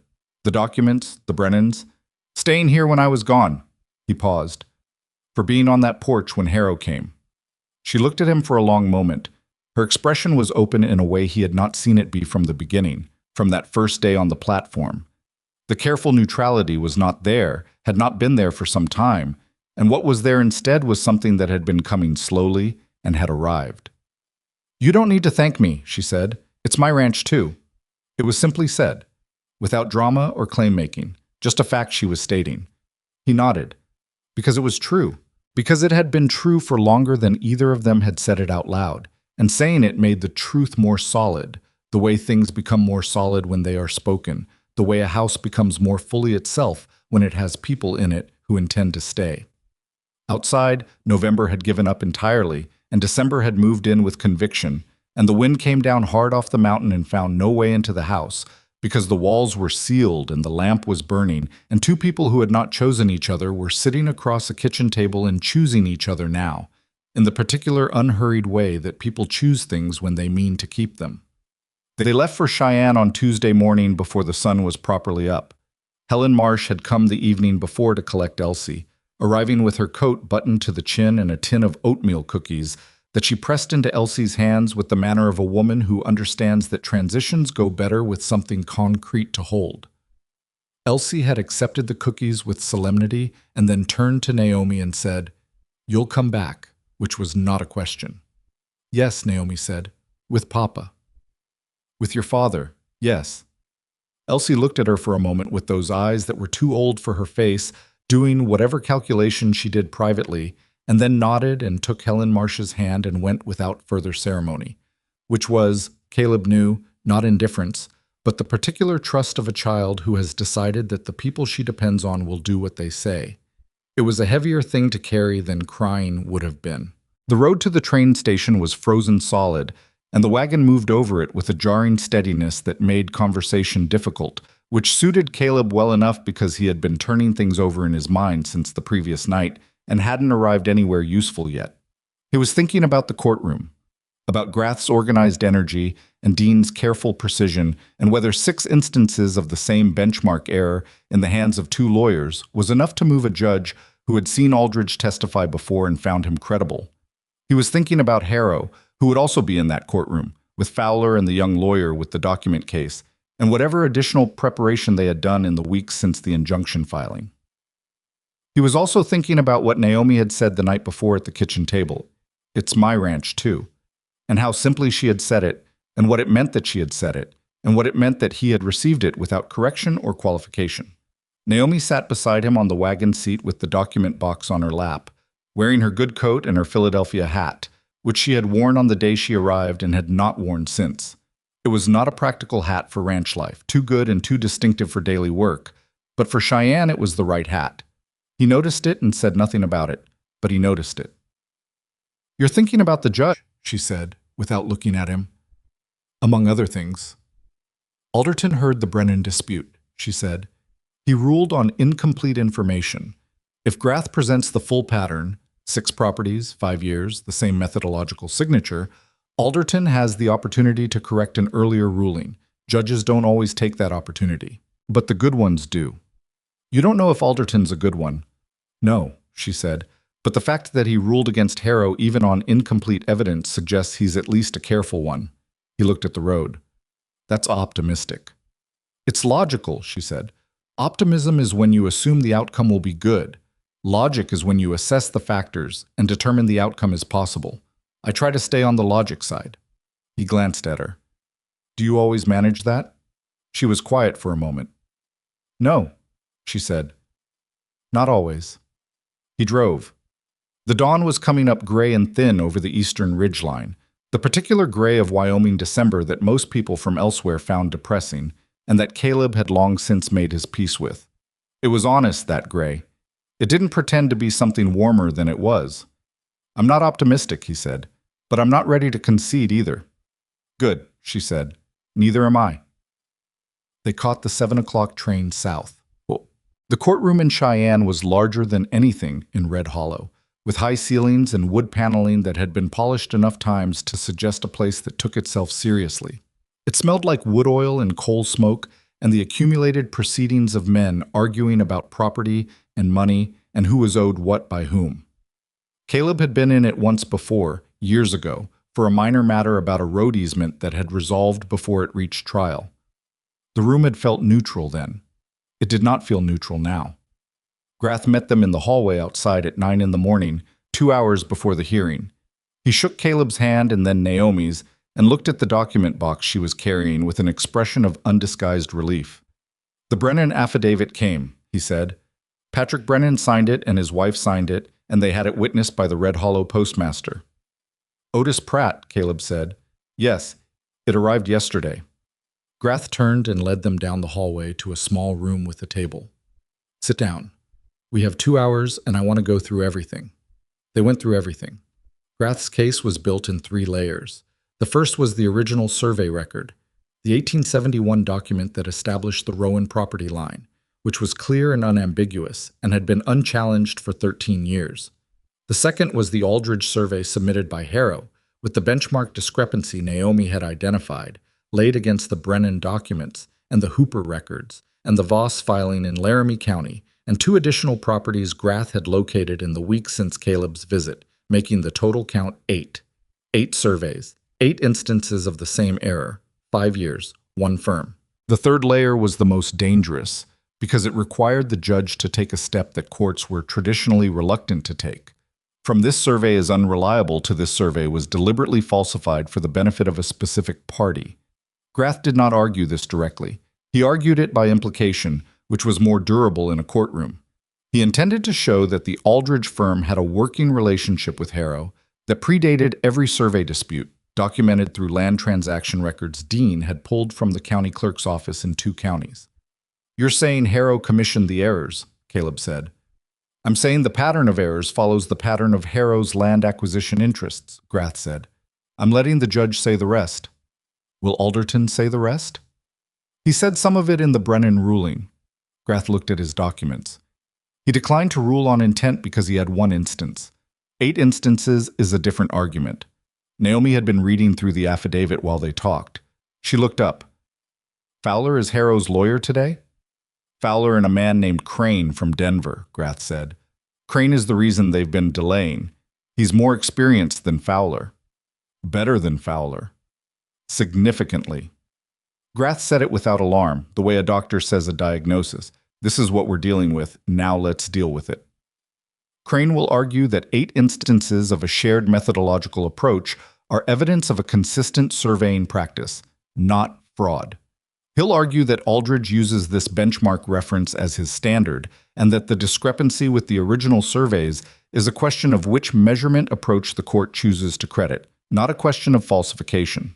And how do you counter that? Naomi said.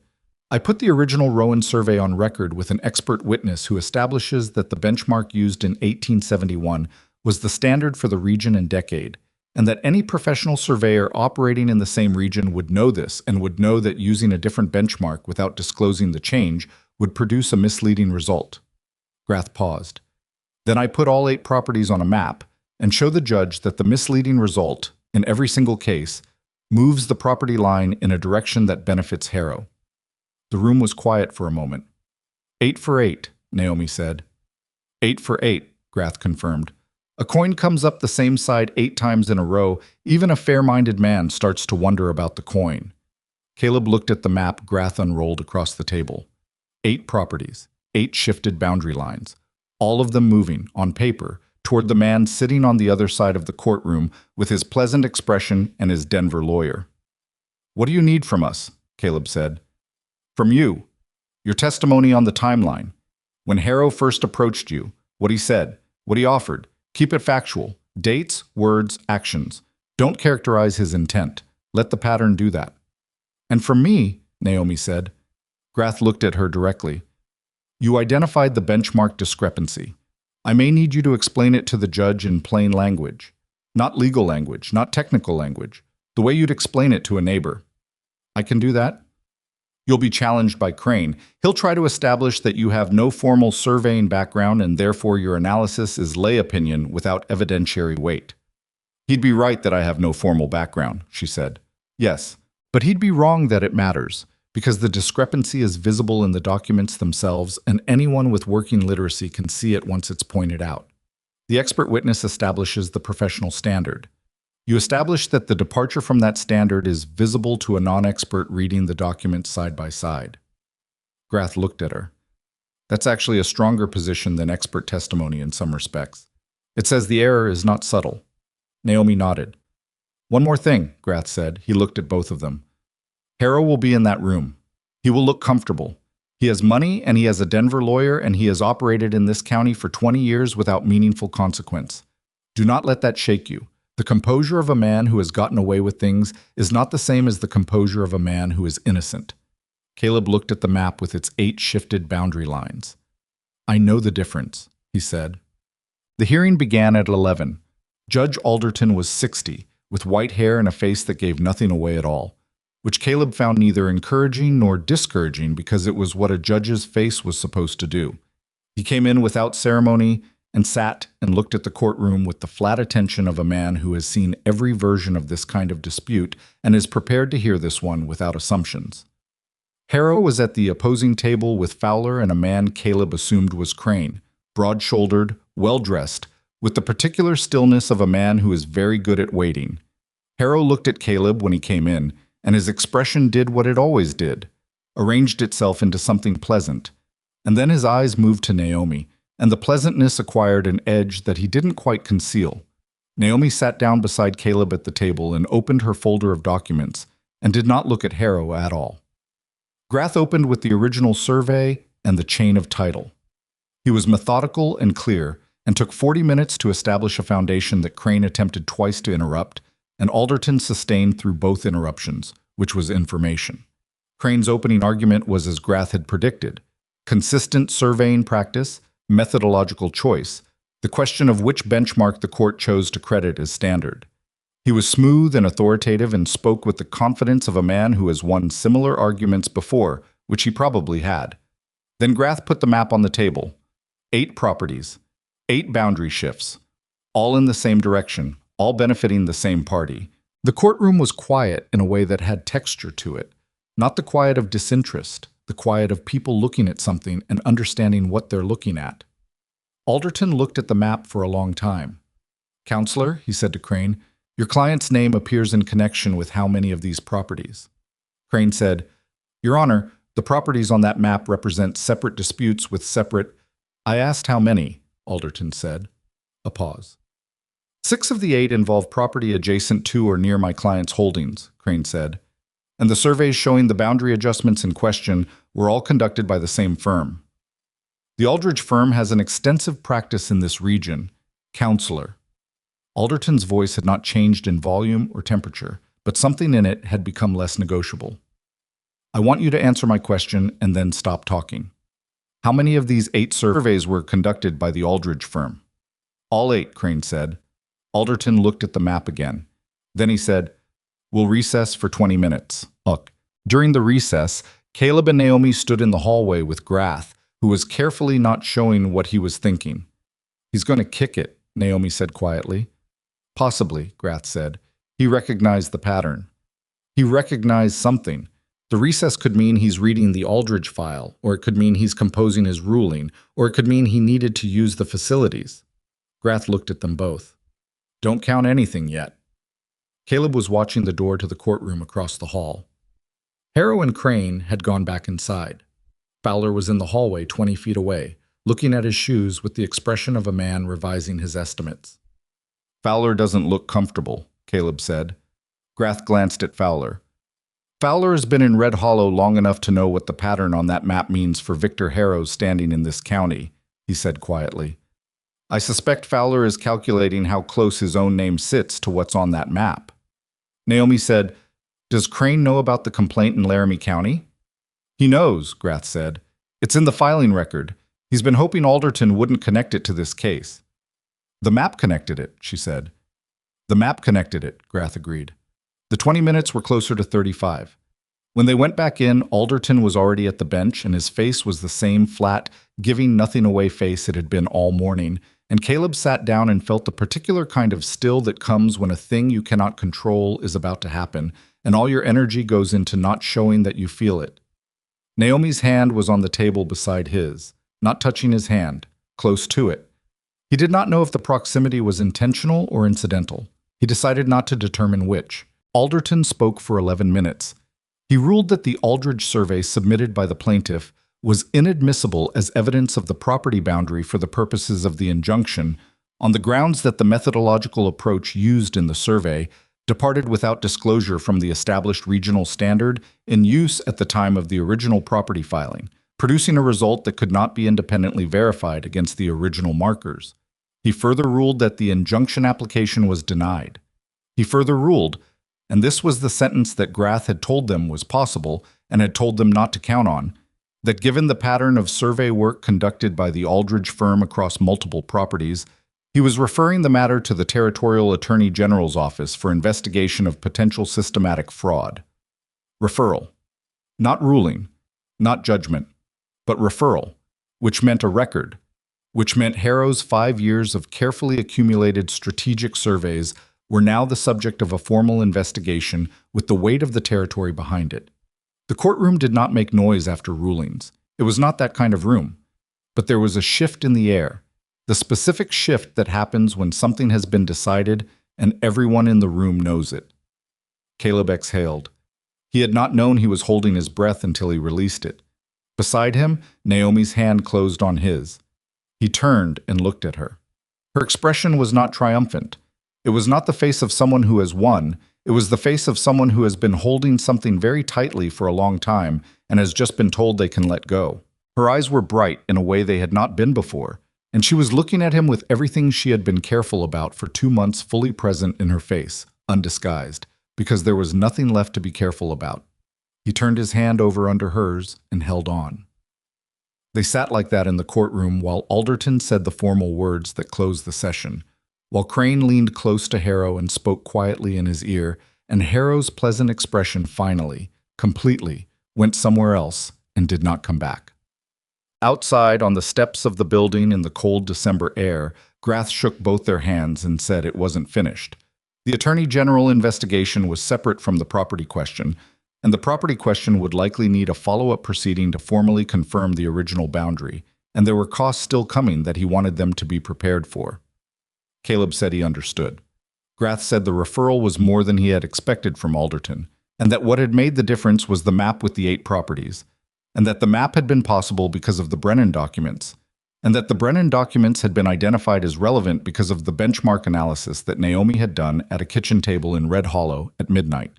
He said this looking at Naomi. She said, "Thank you for making use of it."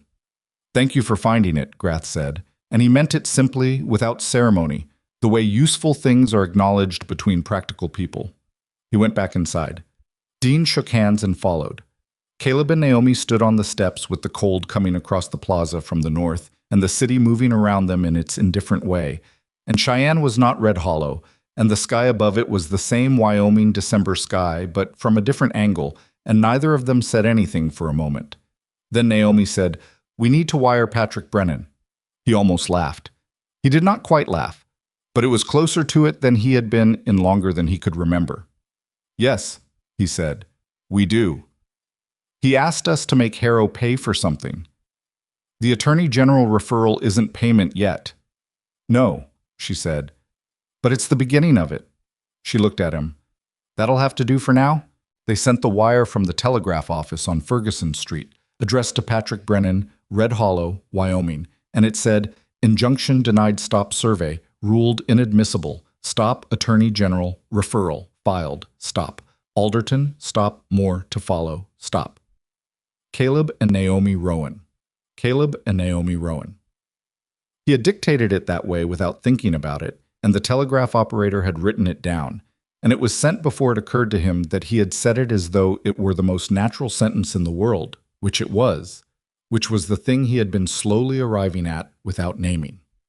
They had a night in Cheyenne before the morning train north. Dean had recommended a boarding house on Capitol Avenue run by a woman named Mrs. Falconer, who kept clean rooms and a decent table and did not ask questions, which was all that was required. The rooms were side by side, separated by a wall that was thinner than the walls in the ranch house, and the sounds of Cheyenne came through the window. A city sound, different from what either of them was used to in different ways. Naomi was at the small desk in her room when Caleb knocked on the door between their rooms. She called for him to come in. She had the survey documents out again. He almost said something about it, about the fact that the hearing was over, the documents had done their work, she could stop. But he understood, looking at her, that it was not about the documents anymore. It was about having something to do with her hands while she thought, which was how she processed things. And the thing she was processing was not the hearing. He sat down in the chair by the window. "Grath is going to need us again," she said, "for the follow-up proceeding." "Probably spring," he said. "We should plan for it." "Yes." She made a note. Then she put down the pen and turned to look at him, and the careful quality she had carried from the beginning, the deliberateness, the watching, was present but differently arranged than it usually was, less protective of something and more open to it. "You said Naomi Rowan at the telegraph office," she said. "Yes." "You didn't think about it." "No," he said. "I didn't." She looked at him. "Is that how you think of it?" she said. "Us." He looked at her directly, because this was the kind of question that deserved to be looked at directly. "I've been thinking about how I think of it for a while," he said. "I haven't been in a hurry to name it because I didn't want to say something before I was sure of it. And now? Now I said Naomi Rowan to a telegraph operator without thinking about it," he said, "which suggests I'm more sure of it than I realized." She was quiet for a moment. "Caleb," she said, "I came here to make a practical arrangement work. I want you to know that I know the difference between what I came here for and what this has become. And I'm not asking you to be certain about something you're not certain about. I know what you lost. I know that doesn't go away." "No," he said, "it doesn't. So take whatever time, Naomi." She stopped. He leaned forward with his elbows on his knees, which was the posture of a man who is about to say something he has organized carefully. I'm going to say this once, and I'd like you to listen to all of it before you respond. She nodded. What I lost is real, and I don't pretend it isn't. Margaret was my wife for 7 years and she died, and I wasn't done with loving her when she went, and I will probably carry some part of that for the rest of my life. That's not something I can promise you won't exist. I can't promise that. He stopped.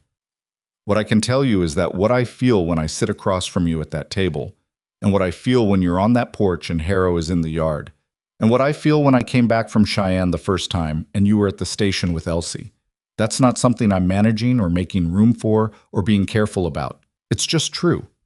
It was true before I knew it was true, and knowing it is true is not frightening, which is how I know it's real. He stopped. The room was quiet. That's all, he said. Naomi looked at him for a long moment. Her expression had moved completely past the careful neutral that had been her baseline when she stepped off the train, and what was underneath it was something he had been catching glimpses of for weeks. Something that had the quality of a person who has been waiting to find out if a thing was safe to want and has just been told that it is. I'm not asking you to replace her, she said. Her voice was even. I wouldn't. She was here first, and she's Elsie's mother, and she's part of this land. I'm not interested in erasing that. I know, he said. I'm asking something different from that, she said. I'm asking if there's room for what this is, whatever it is, alongside all of that. Yes, he said, without pause. She let out a slow breath, and the last of the careful, held-back quality went out of her, and she said, All right, he said. It was not a romantic scene. There was no declaration that swept everything clean, no moment where the past dissolved and the future arrived in a rush of feeling. It was two people in a modest room in Cheyenne, in December, with survey maps on the desk and the sounds of a city coming through the window, deciding to stop managing the distance between them and find out what was on the other side of it. She reached across and put her hand against his face, briefly, with a kind of directness that was entirely her, and he put his hand over hers, and they sat like that for a moment. Then she said, You should sleep. The train's early. He said, You should put the surveys away. She looked at the desk. In a minute. You've been looking at them for 2 months. In a minute, she said again, but she was almost smiling when she said it. I went back to his room. He lay in the boarding house bed and listened to the city and to the sound of papers being organized on the other side of the thin wall, and then the sound of a lamp being lowered, and then quiet. He slept better than he had in longer than he could account for.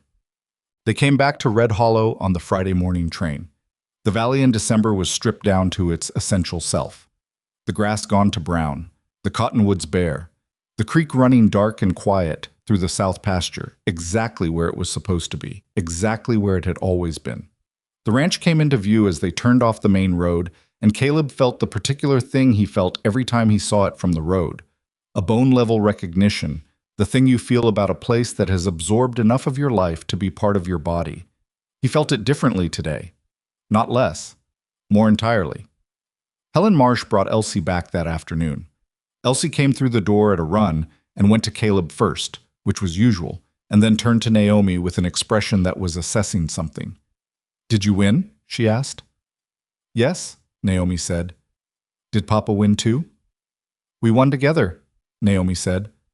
Elsie thought about this with great seriousness, and then came and put her arms around Naomi's waist, which was as high as she could reach, and Naomi's hand came down on her hair, and the three of them were in the kitchen of the house that had once been in the slow decline of a place that has lost its center in the late afternoon light of a December Friday, and the center had been restored, and it was not the same center as before, because nothing is ever the same after loss. But it was real, and it was functioning, and it was enough and more than enough. Helen Marsh, who had watched all of this from the doorway, said, I'll see myself out, and did. That evening, after Elsie was in bed with her fist against her cheek and her brown hair spread across the pillow, Caleb came down to the kitchen and found Naomi at the table. Not with surveys this time, but with a cup of coffee and nothing else. Just sitting in the lamplight of the kitchen, she had changed from a place of bare function into something that felt inhabited. He sat down across from her. They didn't talk about Harrow or Grath or the spring proceeding. They didn't talk about anything that required organizing. They drank their coffee in the quiet of the house, with the creek out there in the dark doing what it had always done and would go on doing, and the cold pressed against the sealed walls and found no way in, and the lamp burned steady between them. Caleb looked at the woman across from him. This woman he had not chosen and had not expected, and would have sent back if a 5-year-old girl had not taken her hand on a porch and changed the outcome of that calculation, and thought about the telegram he had sent from Cheyenne, and about how the name had come out before he'd thought about it, and about how the truest things are often the ones that arrive before you're ready for them. "I've been thinking," he said. She looked up. "About the arrangement," he said. "The way it was set up. Agency arrangement, paper marriage, practical purpose." She waited. "I'd like it to be something else," he said. "Not a paper arrangement, not practical purpose." He looked at her. "I'd like to ask you plainly if you're willing to be my wife. Not because the agency sent you, and not because the ranch needed someone, and not because Elsie needed a woman in the house, though all of those things are true, but because I want you here, specifically you, and because what's happened in the last 2 months is something I'd like to keep happening for the rest of my life." He stopped. He had organized it carefully and had said it plainly, which was the best he could do. Naomi looked at him with her coffee cup in both hands and her expression fully open, and she said, "You're asking me to marry you." "I'm asking you to decide to stay married to me," he said. "There's a difference." "There is," she agreed.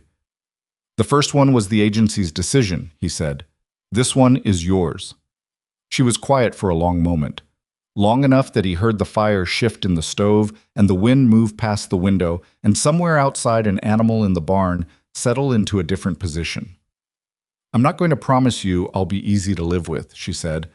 "I know what I'm like." "I know what you're like too," he said. "I'm not asking for easy. I'm not going to be a replacement for what you lost.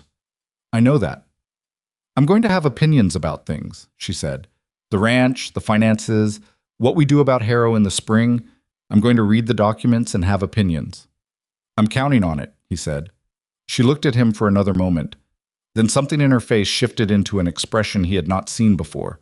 Not the almost smile, not the focused stillness, but something warmer and more unguarded than either of those. Something she had been keeping back and had decided now to stop keeping back. "Yes," she said. "I'm willing."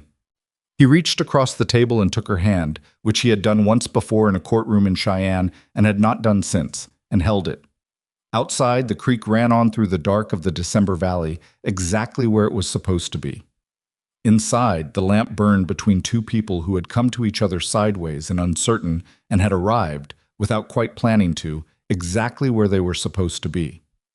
The winter that followed the Cheyenne hearing was the longest and the quietest Caleb had spent on the ranch in 11 years, and it was the first one in 2 years that did not feel like something to endure.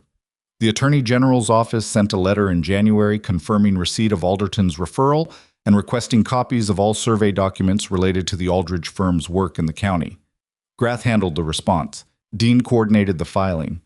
Caleb and Naomi packaged the documents at the kitchen table on a Sunday evening, organized by date and property, and sent them south on the Tuesday train, and then there was nothing to do but wait, which the frontier in January is very good at teaching you to do. The waiting had a different quality than it had before. Before, waiting had been the space between problems. A held breath. A man alone with a 5-year-old, and a ranch, and a silence that had no good company in it. Now waiting was just time, and time had things in it, meals, conversations that started about practical matters and went somewhere else before they ended. Elsie's ongoing reports on Thomas the Barncat's activities, which were extensive and delivered with the seriousness of a naturalist filing field notes. The way the house felt in the evenings with the lamp burning and the stove going and 3 people occupying it with the settled ease of people who have decided they belong to the same place. Caleb was not a man who examined his own happiness. He was too practical for that, and too familiar with how quickly things changed. But he was aware, in the specific way of someone who has known the absence of a thing, that the house no longer felt like a place where someone used to live. It felt like a place where people were living now, which is not the same thing, and the distance between them is not small. Naomi, for her part, had settled into the ranch with the thoroughness of a person who had decided to understand it rather than just inhabit it. She asked questions about the cattle, the grazing rotation, what Caleb's father had planted and why, what the south pasture looked like in spring when the creek ran full. She walked the property line on a clear January morning with Caleb, both of them in their heaviest coats, while he showed her the original survey markers, the iron stakes that had been driven into the frozen ground in 1871 and had stayed where they were put, indifferent to Harrow's ambitions and Aldridge's arithmetic. She stood at the south marker and looked at the creek and then at the Harrow land on the other side of it, and said, "He must have wanted this very much." The water. "The idea of taking it," she said. "Men like him. It's not always about what the thing is worth. It's about the taking. The evidence that they can." Caleb looked at the creek.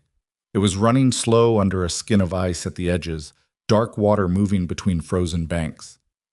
"My father put in the water rights before he built the house," he said.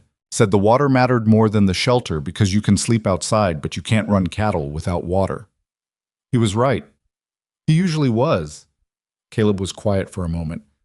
"I used to think I'd let him down. After Margaret. The way the place was going." Naomi looked at him. "It wasn't going anywhere permanent," he said.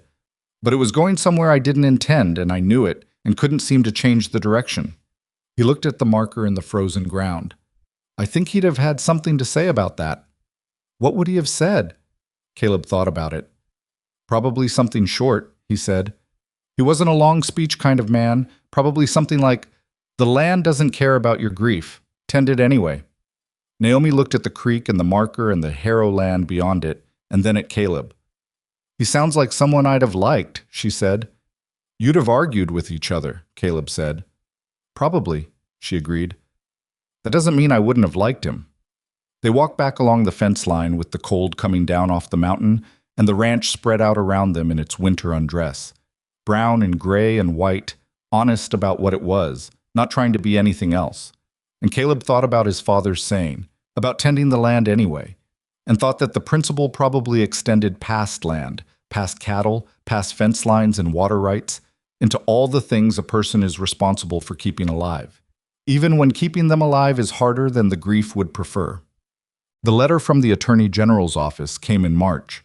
It was longer than the previous letter and denser, written in the language of official proceedings, and Caleb read it once standing at the kitchen table and then put it down and said, "I need to read this again." He read it again. The Territorial Attorney General had reviewed the Aldridge firm's survey work across a 6-county area and had identified 14 properties, not 8, 14, with the identical benchmark error. Of those 14, 11 involved parcels adjacent to Victor Harrow's landholdings.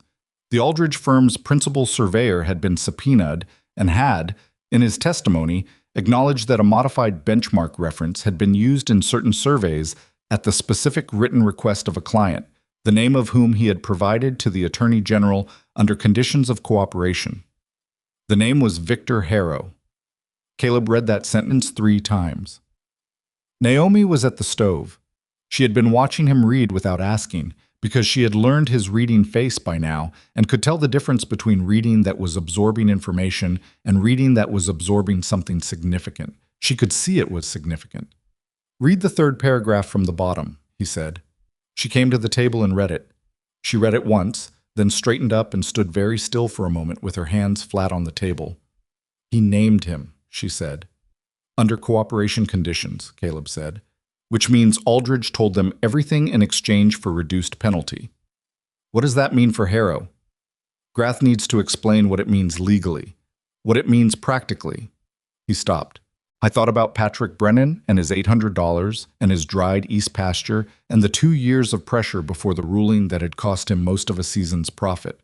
He thought about the Hoopers, who had settled and said nothing and were still living next to a man who had stolen from them and gotten away with it." "It means he can't do it again," Naomi said.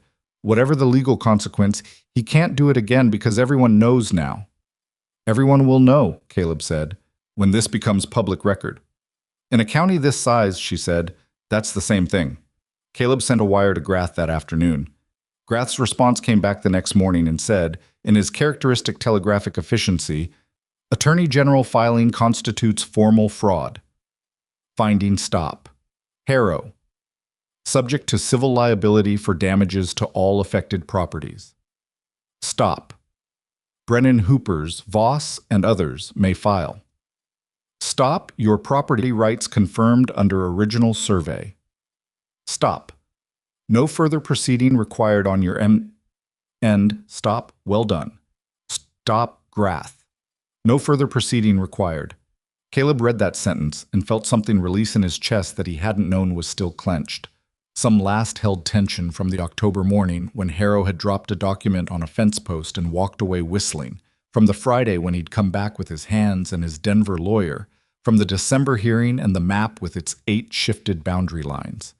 It had all been coiled somewhere in him through the winter, and it released now, quietly, without fanfare, like a knot working loose in the dark. He sent a wire to Patrick Brennan. Patrick Brennan's reply came 2 days later and contained only 7 words. Thank you, stop getting the lawyer. Stop, Patrick. The spring proceeding to formally confirm the original Rowan boundary was brief and uncontested. Harrow did not appear. Fowler did not appear. The Aldridge firm did not appear because their principal surveyor was cooperating with the territory and the firm's remaining partners had suspended operations pending the investigation. Crane, the Denver lawyer, had apparently returned to Denver with no comment. Alderton looked at the original 1871 survey, looked at Caleb's chain of title, looked at the confirmation from the Attorney General's office, and signed the order in 11 minutes. The creek was theirs. It had always been theirs. Now it was theirs in every document that would ever matter, in perpetuity, with the weight of the territorial court and the Attorney General behind it.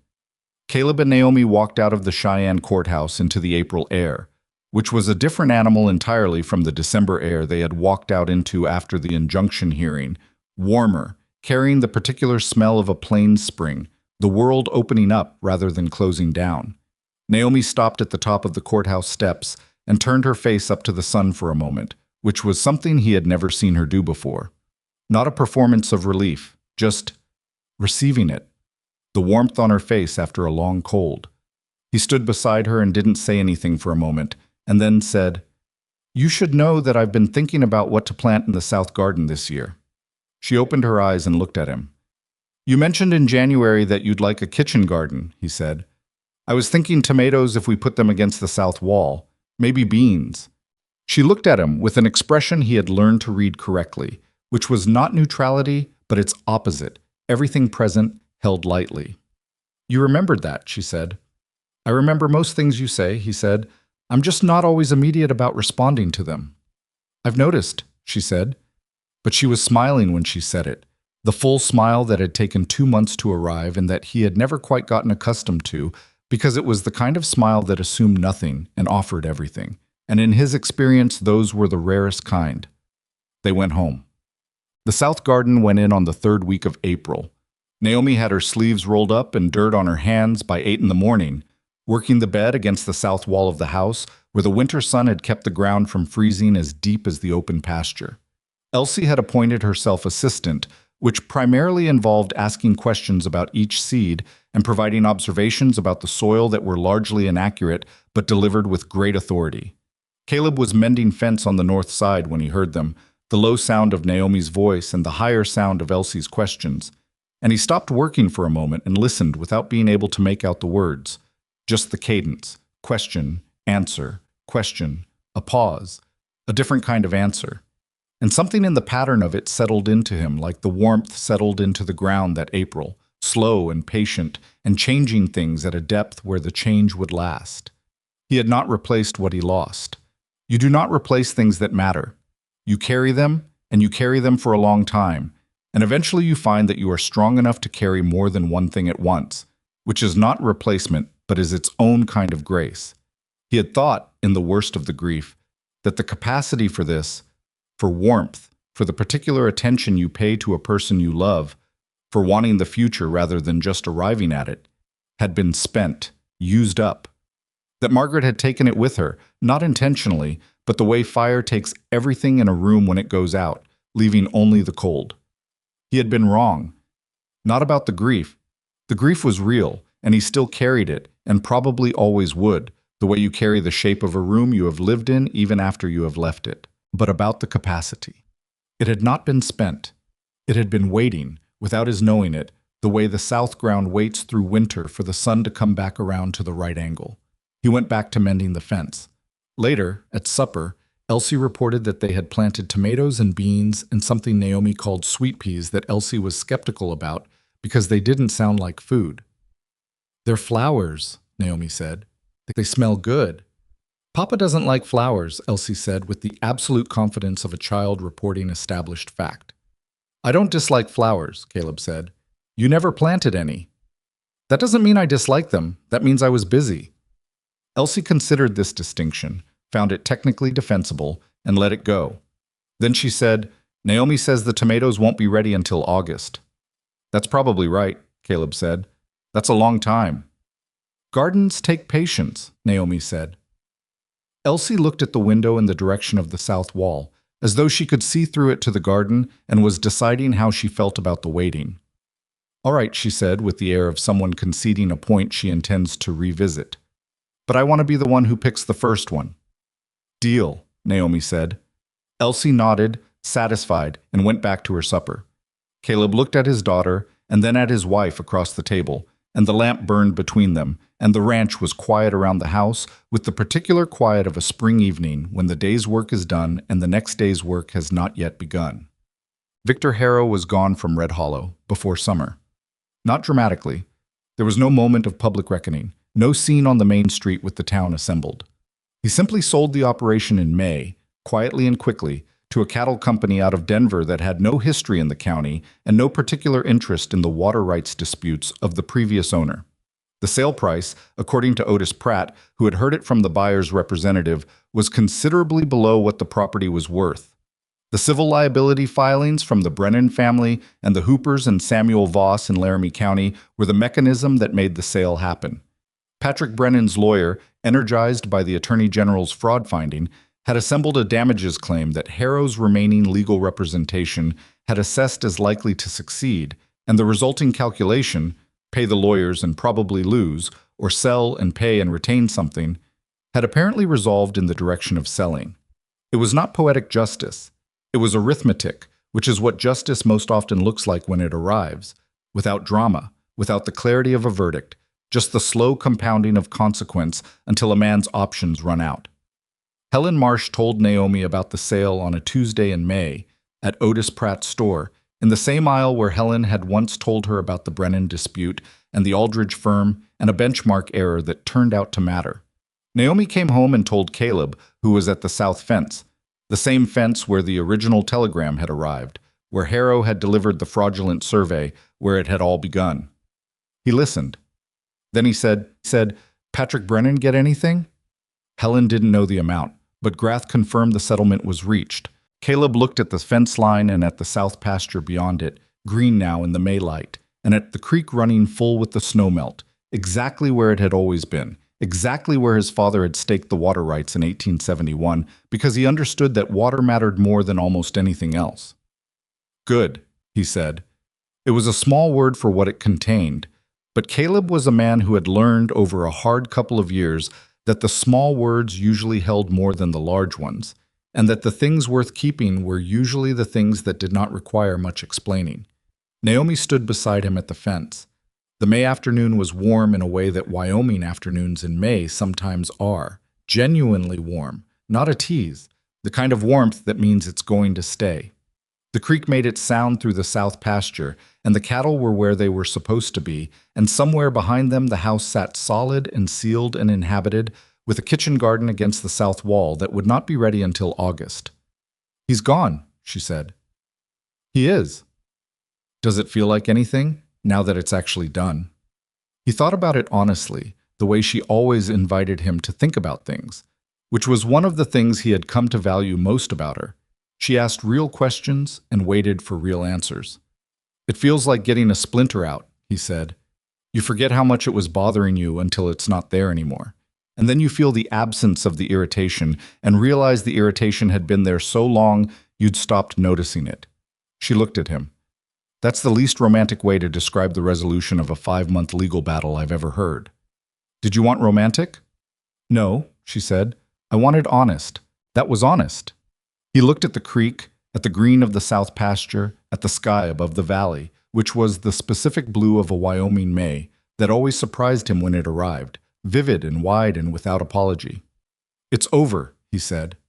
Not for her, just saying it, making it real in the way that things become real when you say them. It's over, she agreed.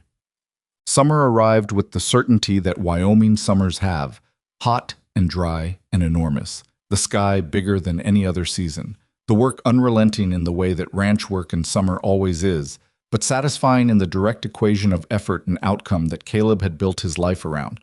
The cattle put on weight. The north pasture came up better than the previous year. The fence that had been neglected through the worst of the grief years was properly repaired, section by section, through June and July. Naomi ran the house and the accounts and had opinions, as she had warned him she would, about both. She was right often enough that he stopped qualifying his acceptance of her opinions with reminders that the final decision was his, because the qualification had become meaningless, and they both knew it. She made decisions about the ranch, and he made decisions about the ranch, and when they disagreed, they argued about it in the specific register of people who respect each other too much to pretend they agree when they don't, and then they resolved it and moved on. It was not a smooth marriage. It was not a marriage of two people who always understood each other or never frustrated each other or had arrived at the same place in life at the same speed. It was a marriage of two imperfect people who had been handed each other by accident and had decided, separately and then together, that the accident was better than anything they would have chosen deliberately. In early August, Elsie came running to the house from the south garden in the late afternoon with something in both hands, cupped like water, and she came through the kitchen door and opened her hands on the table, and there was a tomato. Small, the first one, dark red, and slightly misshapen, the way the first tomatoes of a garden often are. Naomi was at the stove. She turned and looked. Elsie said, "I picked it. You said I could pick the first one." "You did," Naomi said. "That's the first one." Elsie looked at it in her hands with the expression she reserved for things she had been waiting for and that had finally arrived, and then looked up at both of them. "Can we eat it now?" she asked. "That's generally what tomatoes are for," Caleb said. Elsie carried it to the table like something ceremonial, and Naomi sliced it with the kitchen knife and put it on a plate with a little salt, the way her own mother had done. And the three of them stood around the kitchen table in the August afternoon and ate the first tomato from the first garden of the new life. And it tasted like a tomato, which is to say, it tasted exactly like itself, which is the best thing anything can taste like. Elsie ate her portion and then said, "I knew from the station." Caleb looked at her. "Knew what from the station?" "That she was the right one." Elsie said it with the serene certainty of a person confirming something that has never been in question for them. "When she came off the train, I knew." Naomi looked at Caleb.